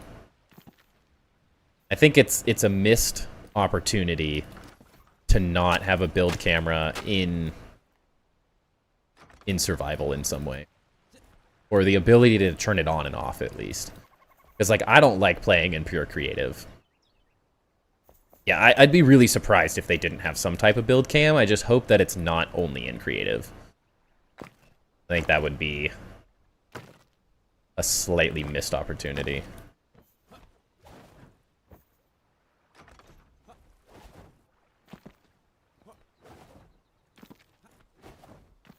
Just feels too... It feels too good. It's too good of a building game at the end of the day to not have some type of build camera that you can access in survival.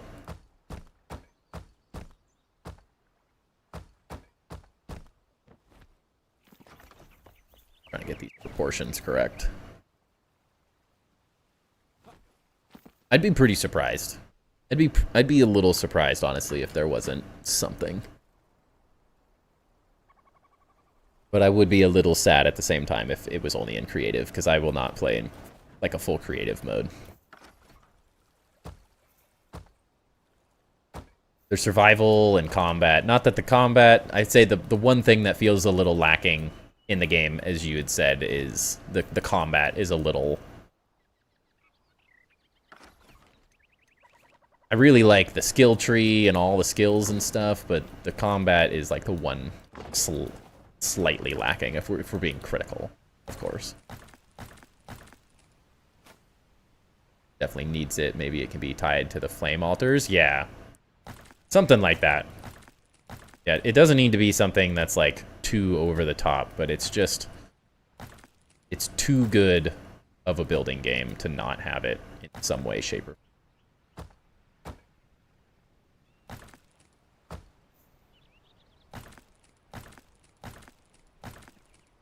And it's like, it's nice because, I mean, you can get by doing the whole platforming thing. Like, this works.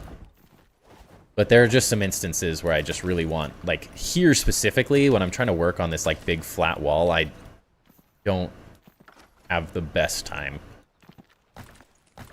trying to do this kind of stuff. Like,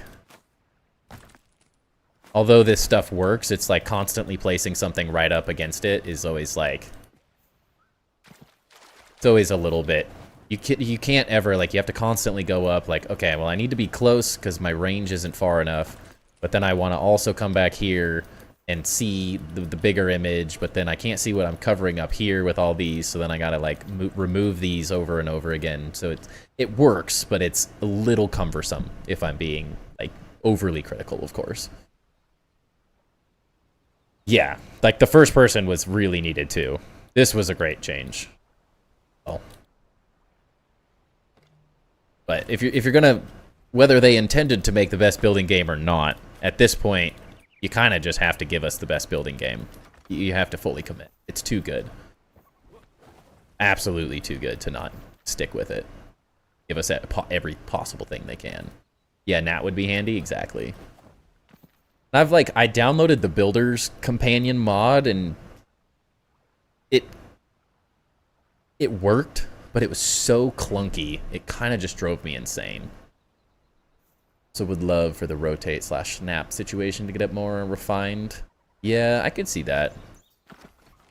It definitely is. It works, but I don't know how you'd improve it necessarily. That's kind of the hard part. Like, what would it be?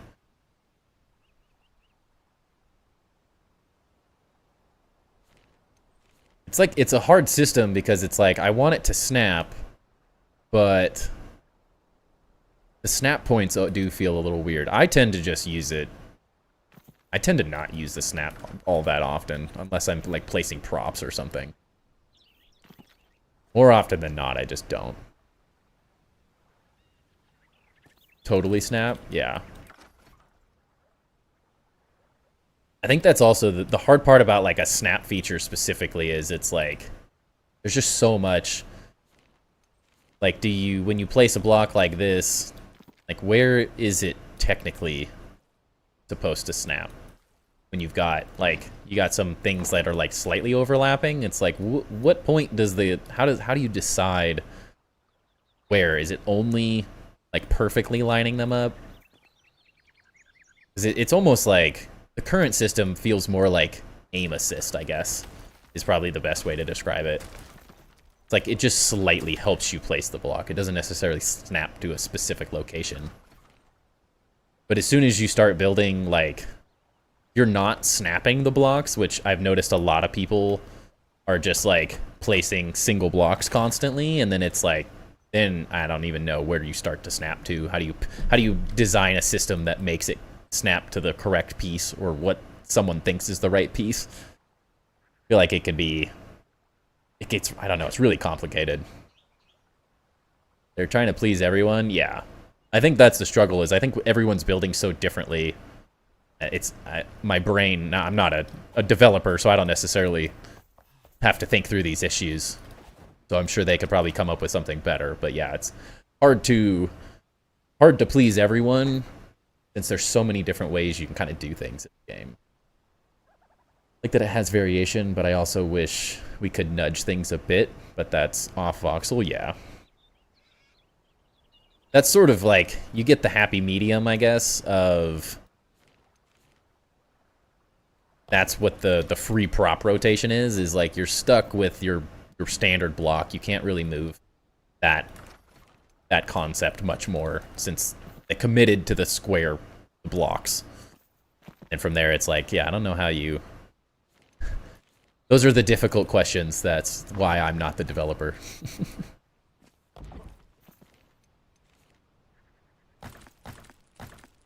Sure, they could figure it out. But it's hard, like, which type of player...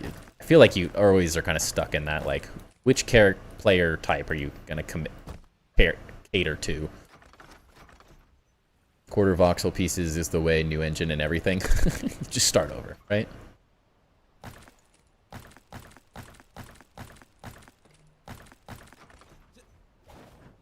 Oh.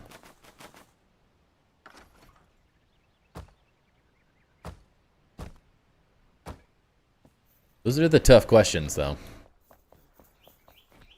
I want it all, though. It's too good. Too good of a game. Too fun of a build system. I'm sure they're cooking up some other interesting ideas, though. I kind of treat this as, like, quarter voxel pieces, or at least the way I see, like, Minecraft blocks is 8 of these blocks, so you do kind of get, in terms of like a quarter, just more of an eighth, but it's at a much smaller scale, at least. If the blocks were this big, it would suck. It'd be so much more difficult if they were like Minecraft sized. It would make it a lot harder. It'd be really interesting. I know a lot of people have asked for like angled blocks. That's a challenge of, like, I have no clue. I would love an angled block. If they could figure it out, just taking like roof blocks, because the roof blocks work perfectly, but something so you could fill in the corners, similar to how I've like used the props here, where you just like, you can create an angled piece at like a 45 degree, but then you get into the, like, I don't know how you even start to create like the voxel textures for that. That is like, I've seen so many people ask for it, and I think it would be incredible, but it's like, that's a design challenge. That is like a totally different system. That would be so epic, but I don't know how you go about it. Maybe that's how they got the idea. Yeah, I think so. At least maybe partially. Give us the world and we are insatiable. I know, exactly. That's why I always try to like... I always try to like hesitate when I say things like that, and I try to play devil's advocate at least, because I'm like, I know how complicated the stuff is with my minimal experience in 3D modeling and like design and stuff, so I know it can be really, really complicated to do those things, so I'm always like, it doesn't hurt to ask, right? Like, the worst they can say is no at the end of the day, right?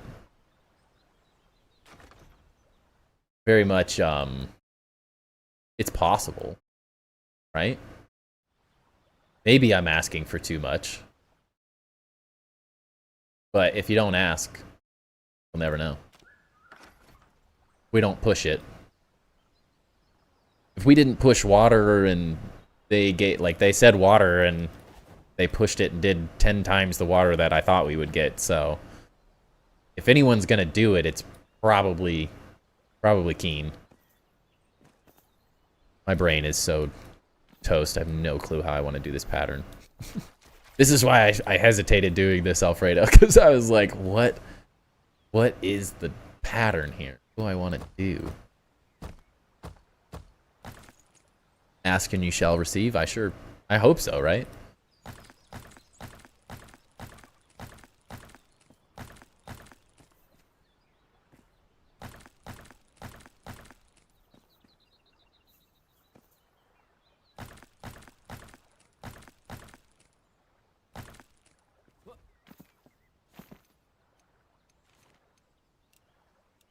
They've proven at this point, like, they can do it, so.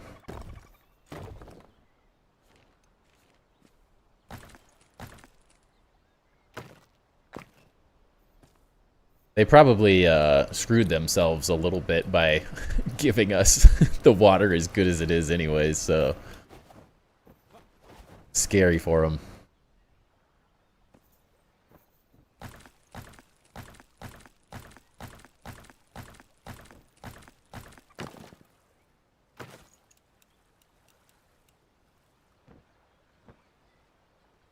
But I guess that's the whole reason early access is a thing, so they can push the envelope.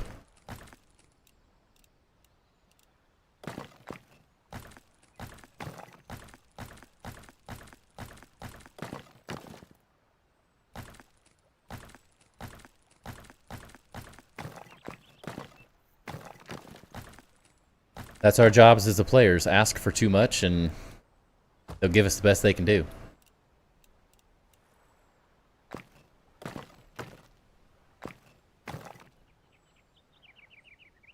They gave us a AAA game, in my opinion. This is crazy work. Yeah, exactly. Now, this is a... it's like, I'm a huge fan of Grounded, and I play a lot of Grounded. And I've enjoyed their early access, but I feel like Enshrouded is setting a precedent for early access games that's going to be really, really hard for other companies to follow. Because the water update felt more like a DLC. Less like an early access update. Much more like a true DLC.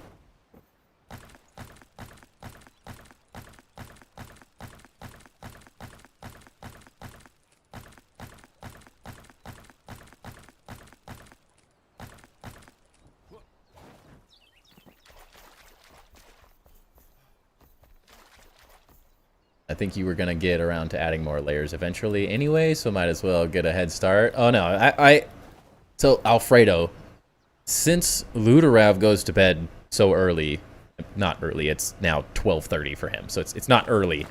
But since Luderav from my time zone goes to bed so early, you have to be the devil's advocate for me, unfortunately, now.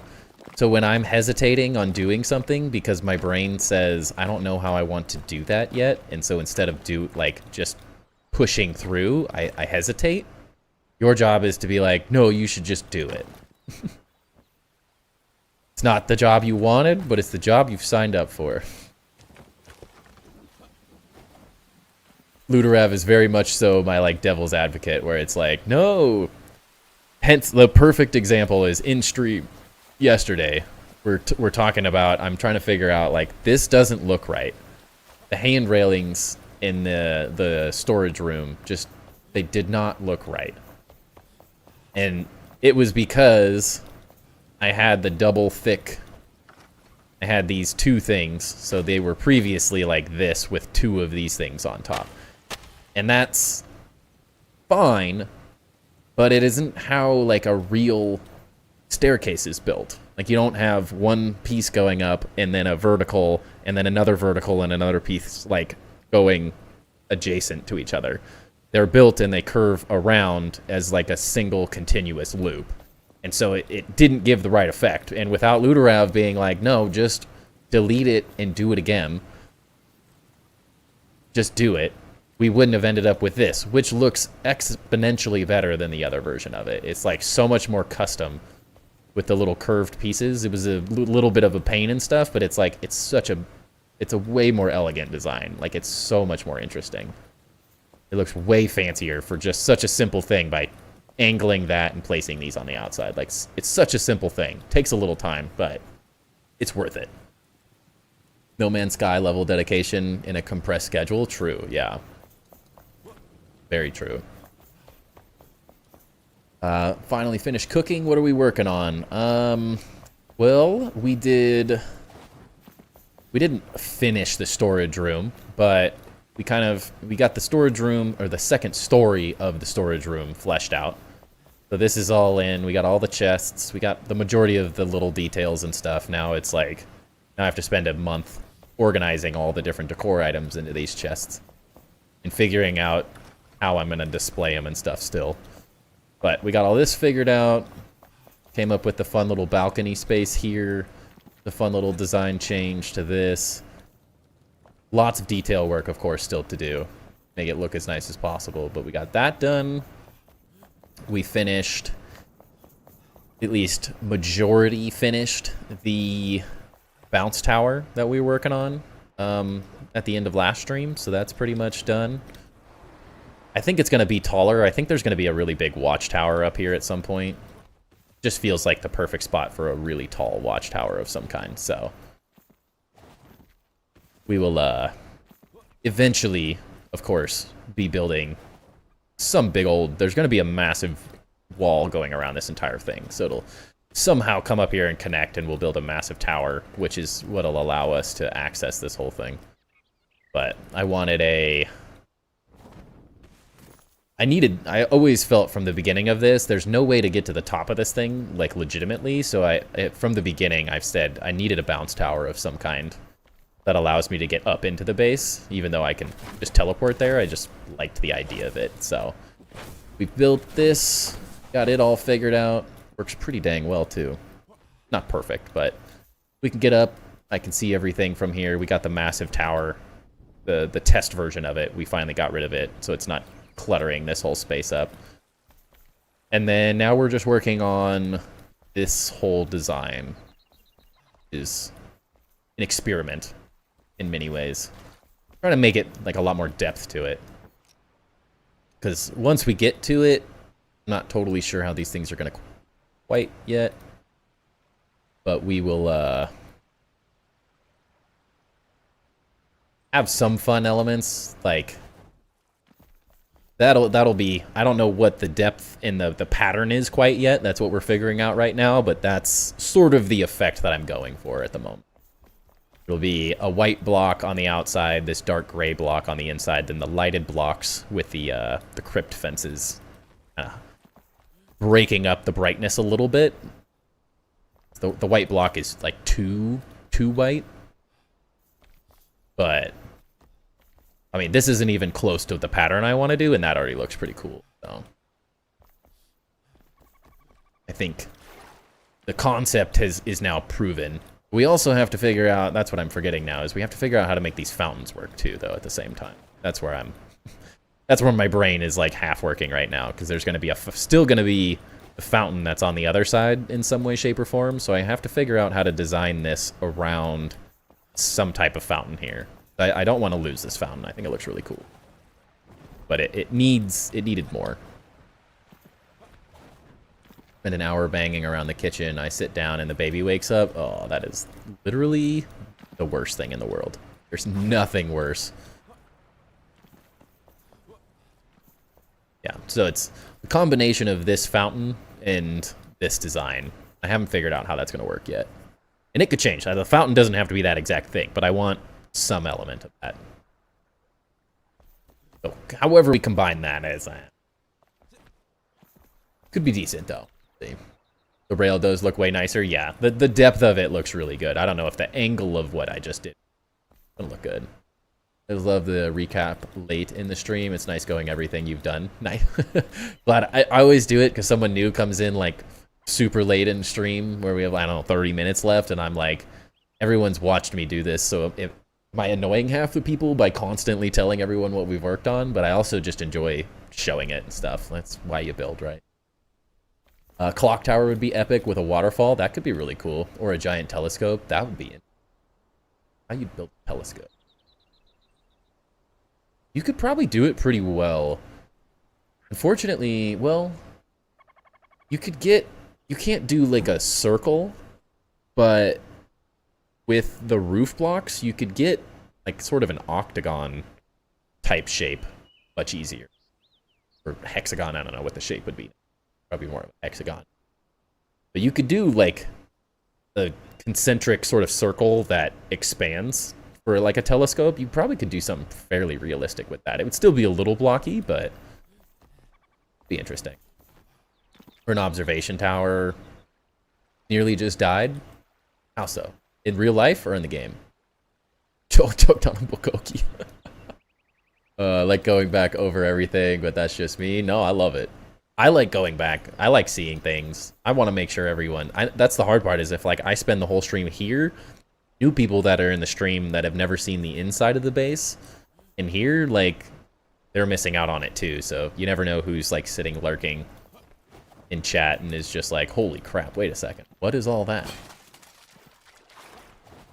Yeah, this layering looks way better already. I don't know the pattern yet, but this is typically where these are the major design decisions that I tend to like to flesh out a little bit more off stream, and then I come back in.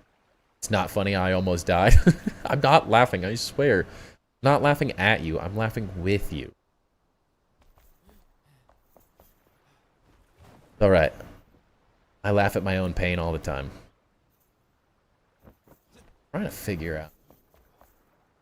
Xbox probably won't have all the updates when it comes to it, but I'll try it out. What do you mean?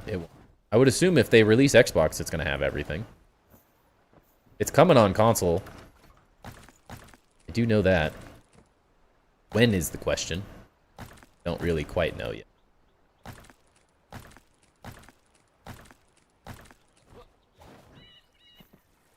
We'll say this castle blocks. Little interesting.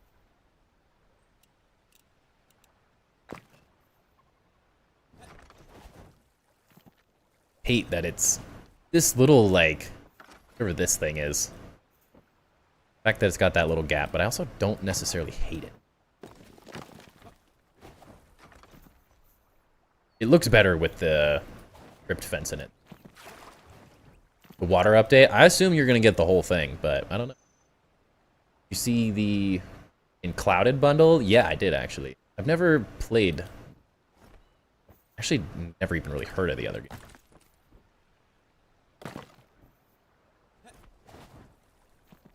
Seems like it'd be cool, though.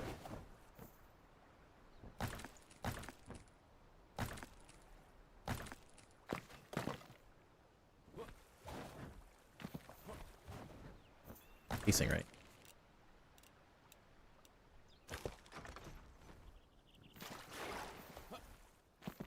How do you join the Discord? Well, this is my Discord, if that's what you're talking about.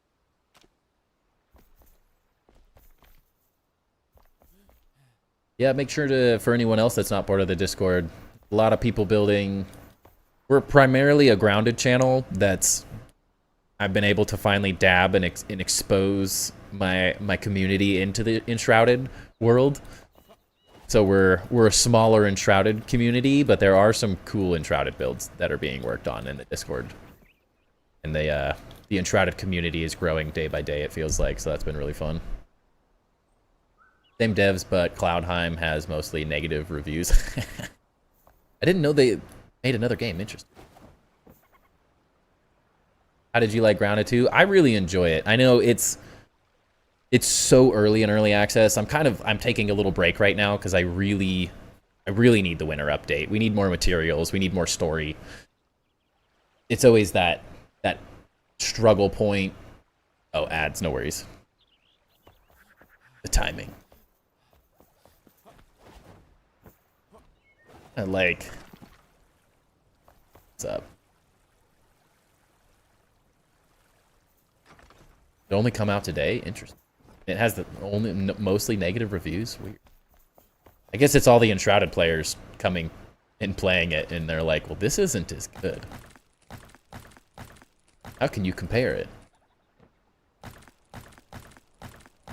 have to take a deeper look at it. Actually, no.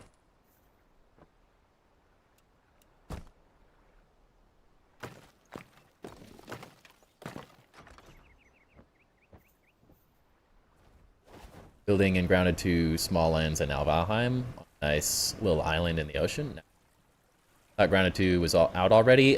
Just early access. It's the same as Enshrouded, but Grounded early access Grounded 2 early access started in July, and I mean Enshrouded's over a year now, so Enshrouded's a lot further along in terms of the early access portion of things. So it's very limited right now for Grounded, but once the winter update comes out, I think it's gonna add a lot. It's gonna add everything that we feel like we need in the game at the moment. But at its current point, most people have kind of exhausted that the original release. All they've done is add a boss since the first release. It was a really good boss, and they added like new items and build stuff. But for like keeping players playing, it doesn't quite have enough yet. But its potential is, seeing what they currently have, I absolutely see the potential is like through the roof.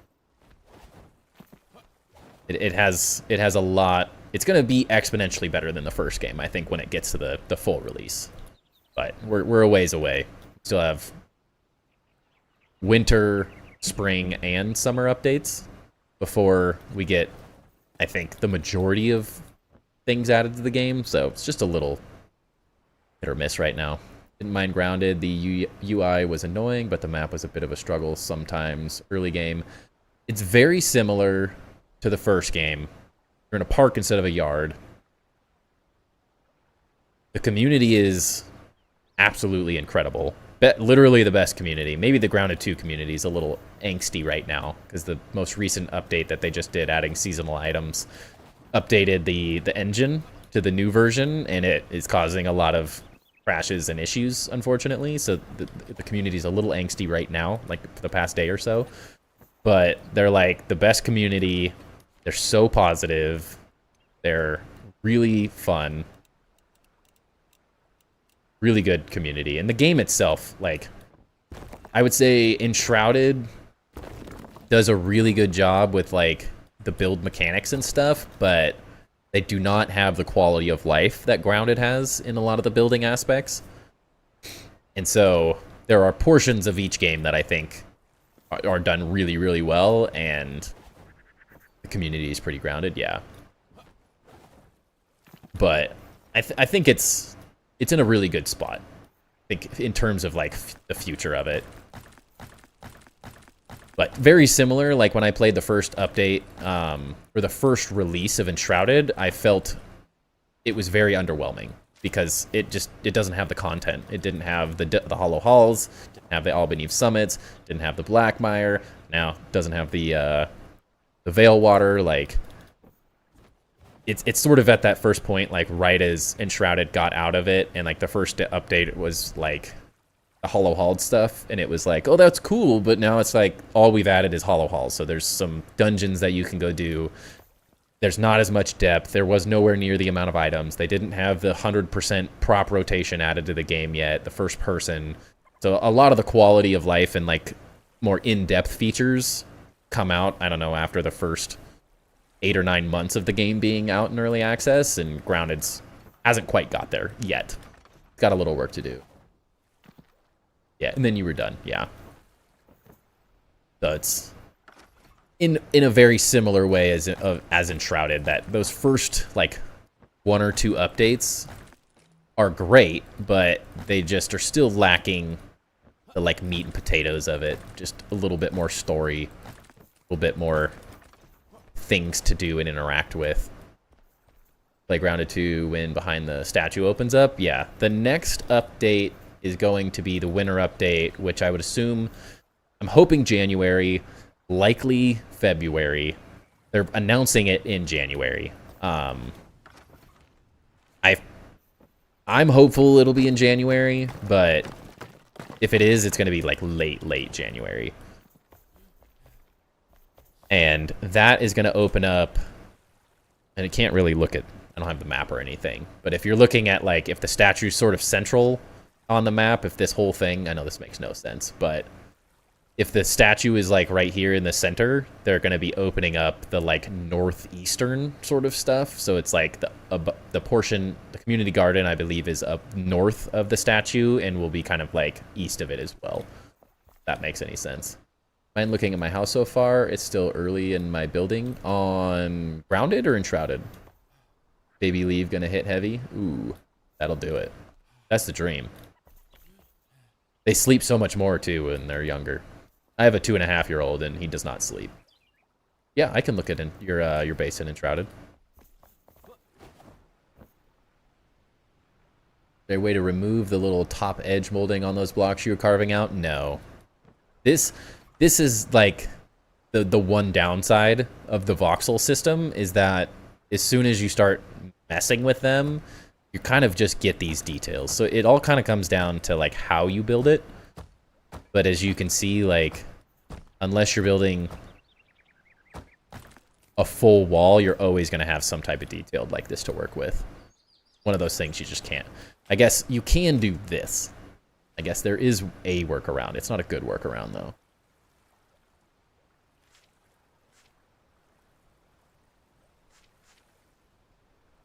Where'd it go? There we go. That'll remove it, but then they look like crap.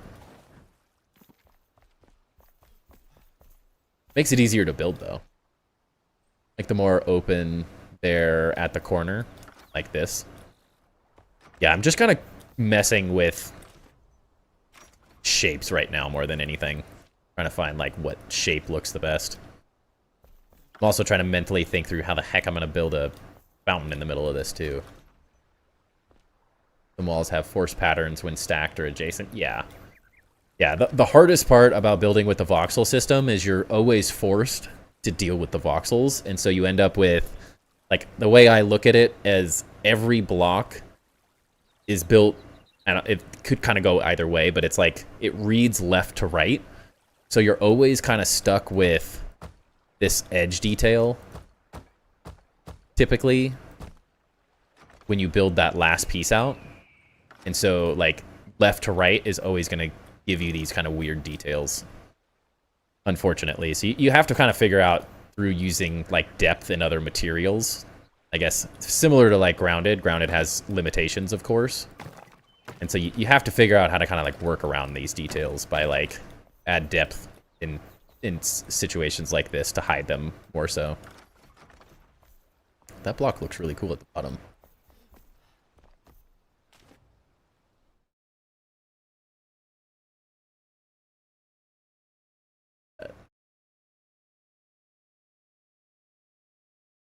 What are your questions specifically, project?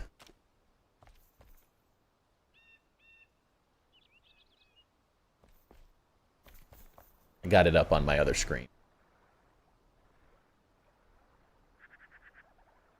You looking for like input specifically, or just wanted me to take a look at it?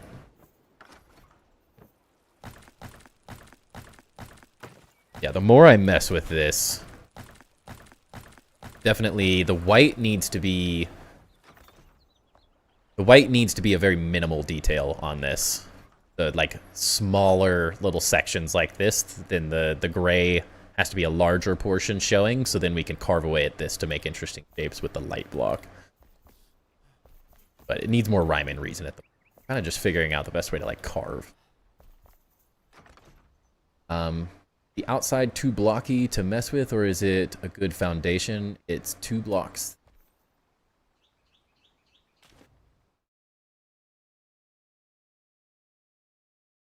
I think you've got a really good start to it. Do you mind if I put this on the screen? I don't want to show it off to stream if you're hesitant. Don't worry about it. I can talk about it. If you don't mind me showing it on stream, don't care? Okay, let's. If I was looking at it, I think you've got good foundation going. The only thing you're lacking currently is the depth of it. Cook meat? No. This is what I do. So if you don't know the channel as well, for anyone else in here, Tour Tuesday, I do this exact concept, but I join people's grounded worlds and give them tips and tricks to make their designs. And I also just, like, my jaw falls to the floor looking at people's designs. I think you've got a really good start. I think what you're missing currently is the depth of it. So like you said, you've got 2 blocks thick. Now is the time where you start to think through this in more of a sense of, like, I like that you're messing with the patterns and stuff. I think these are like the interesting ways to do it. Start thinking of these as more moments where there's like a push and pull to it. So try pushing the windows. Like right now, everything's kind of like one single facade, one face. So if you could potentially take like these darker portions, set them back a block or forward a block, you're gonna have to kind of mess with it. I can't tell you like exactly what to do, but at first glance, try moving, I'm assuming that's the polished granite or just granite block, move that back a block and then set the windows back a block from that as well, or that'll allow you to, like, yeah, triple thick walls, as Jinx is saying. That is going to start to give that depth, because currently it's flat. The shape works really well. Like this is a very common like building shape to it. Now you just want to think of like, how can you add depth in these areas instead of just the material change is really good. Like that's absolutely how I like to do things as well, using I tend to do like 2 to 4 blocks in Enshrouded. You have a really nice foundation block, you have like the highlight block and then a darker block. That all works really well.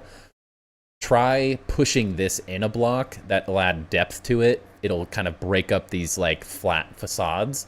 And you could also think about bringing these in a block as well. If these are actually too thick, if you just push this back a block, these vertical portions, I think you'd get a really good amount of depth to it. I think that would be really nice. I could see these being in a little. Same thing goes for the roof. You could potentially start thinking of like bay windows and stuff. So like bring out some like triangle type pieces, essentially a smaller version of this, but just protruding forward, and then put like a little window there. You could add a couple. I could see like maybe 3. You could like have them line up here and do 2. You could do 1 here, 1 in the center, lined up with the door, and 1 over here. That would break up the like flatness of these roofs a little bit.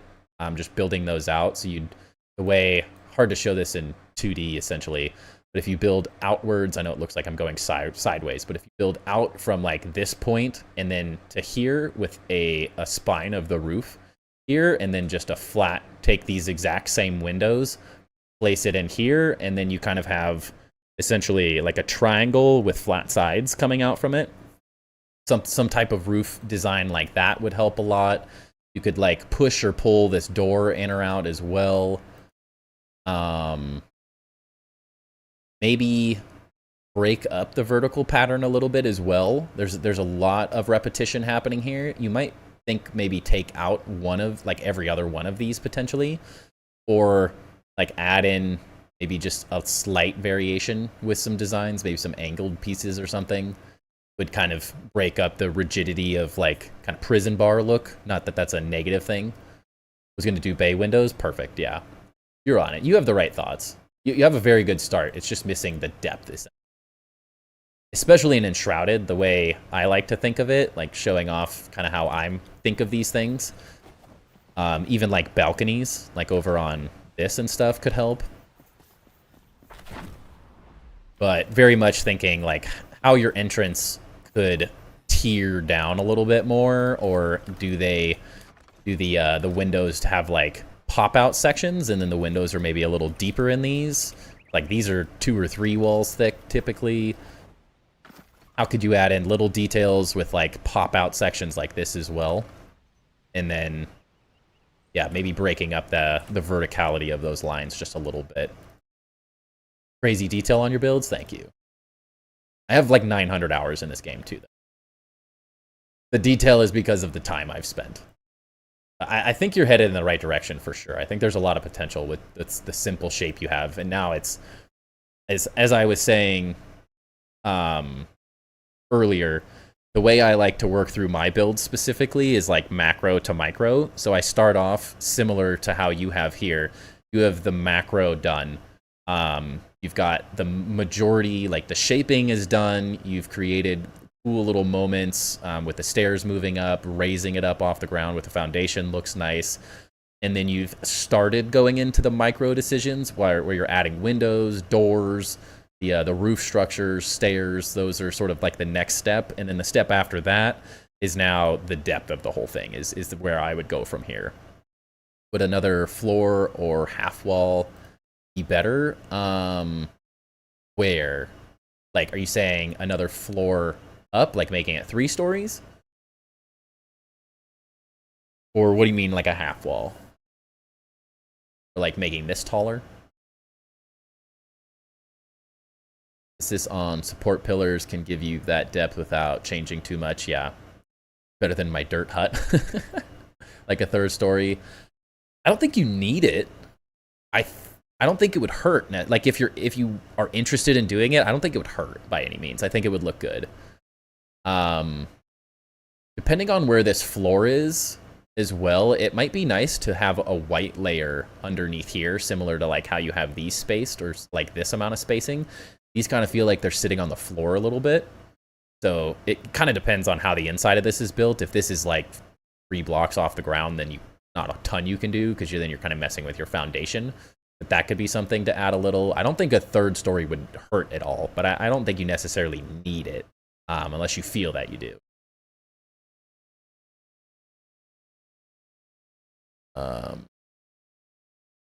Blocks over the window, shelves underneath. Yeah, that'd be another thing. Starting now, because you're just starting in the prop decor kind of exploration, which is like, it's such a rabbit hole. That's the struggle in this game as soon as you get to it. But you could create, like, as Jinx had said, like little shelves here, or you could do like shutters as well. That also would add depth. Instead of like pushing these pieces in, you could build props outwards. So like shutter windows would look really nice here as well.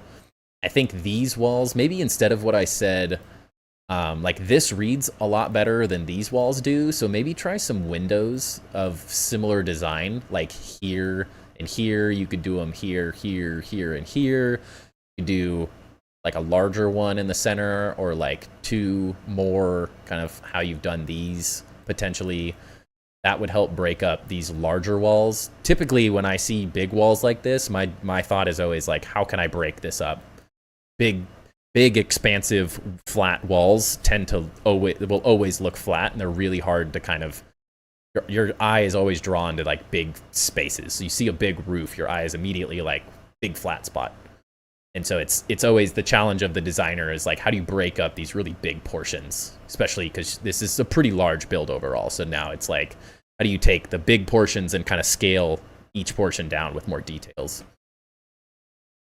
Extending the very bottom layer of the foundation stone to be ramped looking would add more depth. The Japanese style, if that's what you're going for. You could do something like that as well, like break this up a little bit. You could also start, instead of like flat ground here, you could also start like ramping up the terrain a little bit as well.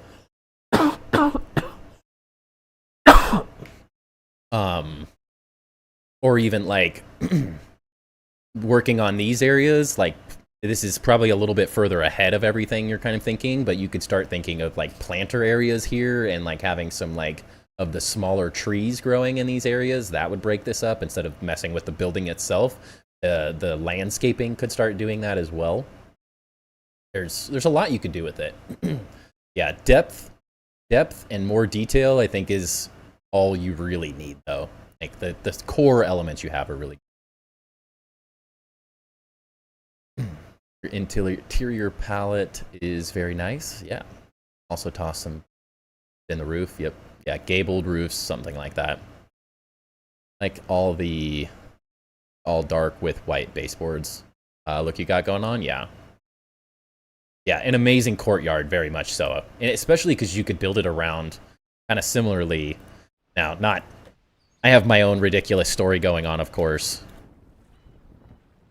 But you could build something not so decrepit graveyard style, because that wouldn't necessarily fit yours quite as well, but you could start designing some kind of courtyard space with little spaces like grass planting areas with flowers and some little walkways and stuff where you have that flame altar and everything. And that, the more details on the outside and stuff, the more of those like elements we were talking about sort of fall in like the background, and they're not quite as obvious. So it's just layering of details now, but I think you're in the right way. Never knew the word for gables. Jeff, try that out. Gonna sleep now. Sounds good, man. Hopefully that helps a little bit. I'd like the interior too. I think you're headed in the right direction, but it's sort of the same thing on the inside. Sorry, we didn't really talk about that one very much, but sort of the same thing. You've got a good palette of blocks that you're using, like that the vertical elements still kind of come into this whole design as well. Doors have pop-outs and those sort of things very similarly. Like, I like these. I like the way you did these stairs with multiple materials. That looks really nice. Now it's just, the inside's just decor, props, so many props, and that all comes to life. Yeah, great job. Very good. I like it. Really good start. It's called them better roofs. I mean, it works though, right? Dragonborn, welcome in. Hope you're having a great night. Catching us just at the tail end of the stream here, but doing good. Maybe that's a way. I've been wanting to do like Tour Tuesday type stuff for Enshrouded, but the whole getting people's worlds or joining servers specifically at this time is a really difficult aspect to like get people on a call at the exact time I'm streaming, since everyone's time zones are so different. But maybe looking at images or something could be a way we could do for Enshrouded specifically, like little elements, and then I could jump between my world and building reference material for people to. The whole exchanging of saved worlds does not seem appealing. Kind of a nightmare. Still can't wrap my head around it. Discord reviews, we need to level up the server for videos. Yeah, that would be cool. Videos would do it. To study roof terminology for an hour now. Nice. All it is. We all got to learn, right? Discord reviews could be a way of doing it. I mean, that was kind of fun. A little bit harder to show ideas off to people is the only struggle with that, at least.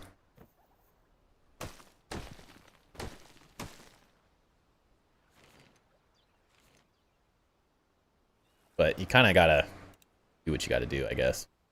That's if we're going to head that route. Have to make it work. But life is, right? Make a decision and make it work. Well, as it is 11... as it is 11 now, I'm gonna call it here tonight. I appreciate everyone hanging out with me. We will be back on Tuesday for It's either Grounded 1 or Grounded 2 reviews. Kind of depends on how things go with the update and if they get things fixed so people can play their worlds without everything crashing. And then we will be back to Enshrouded on Wednesday and Thursday of next week as well. People who are enjoying this process.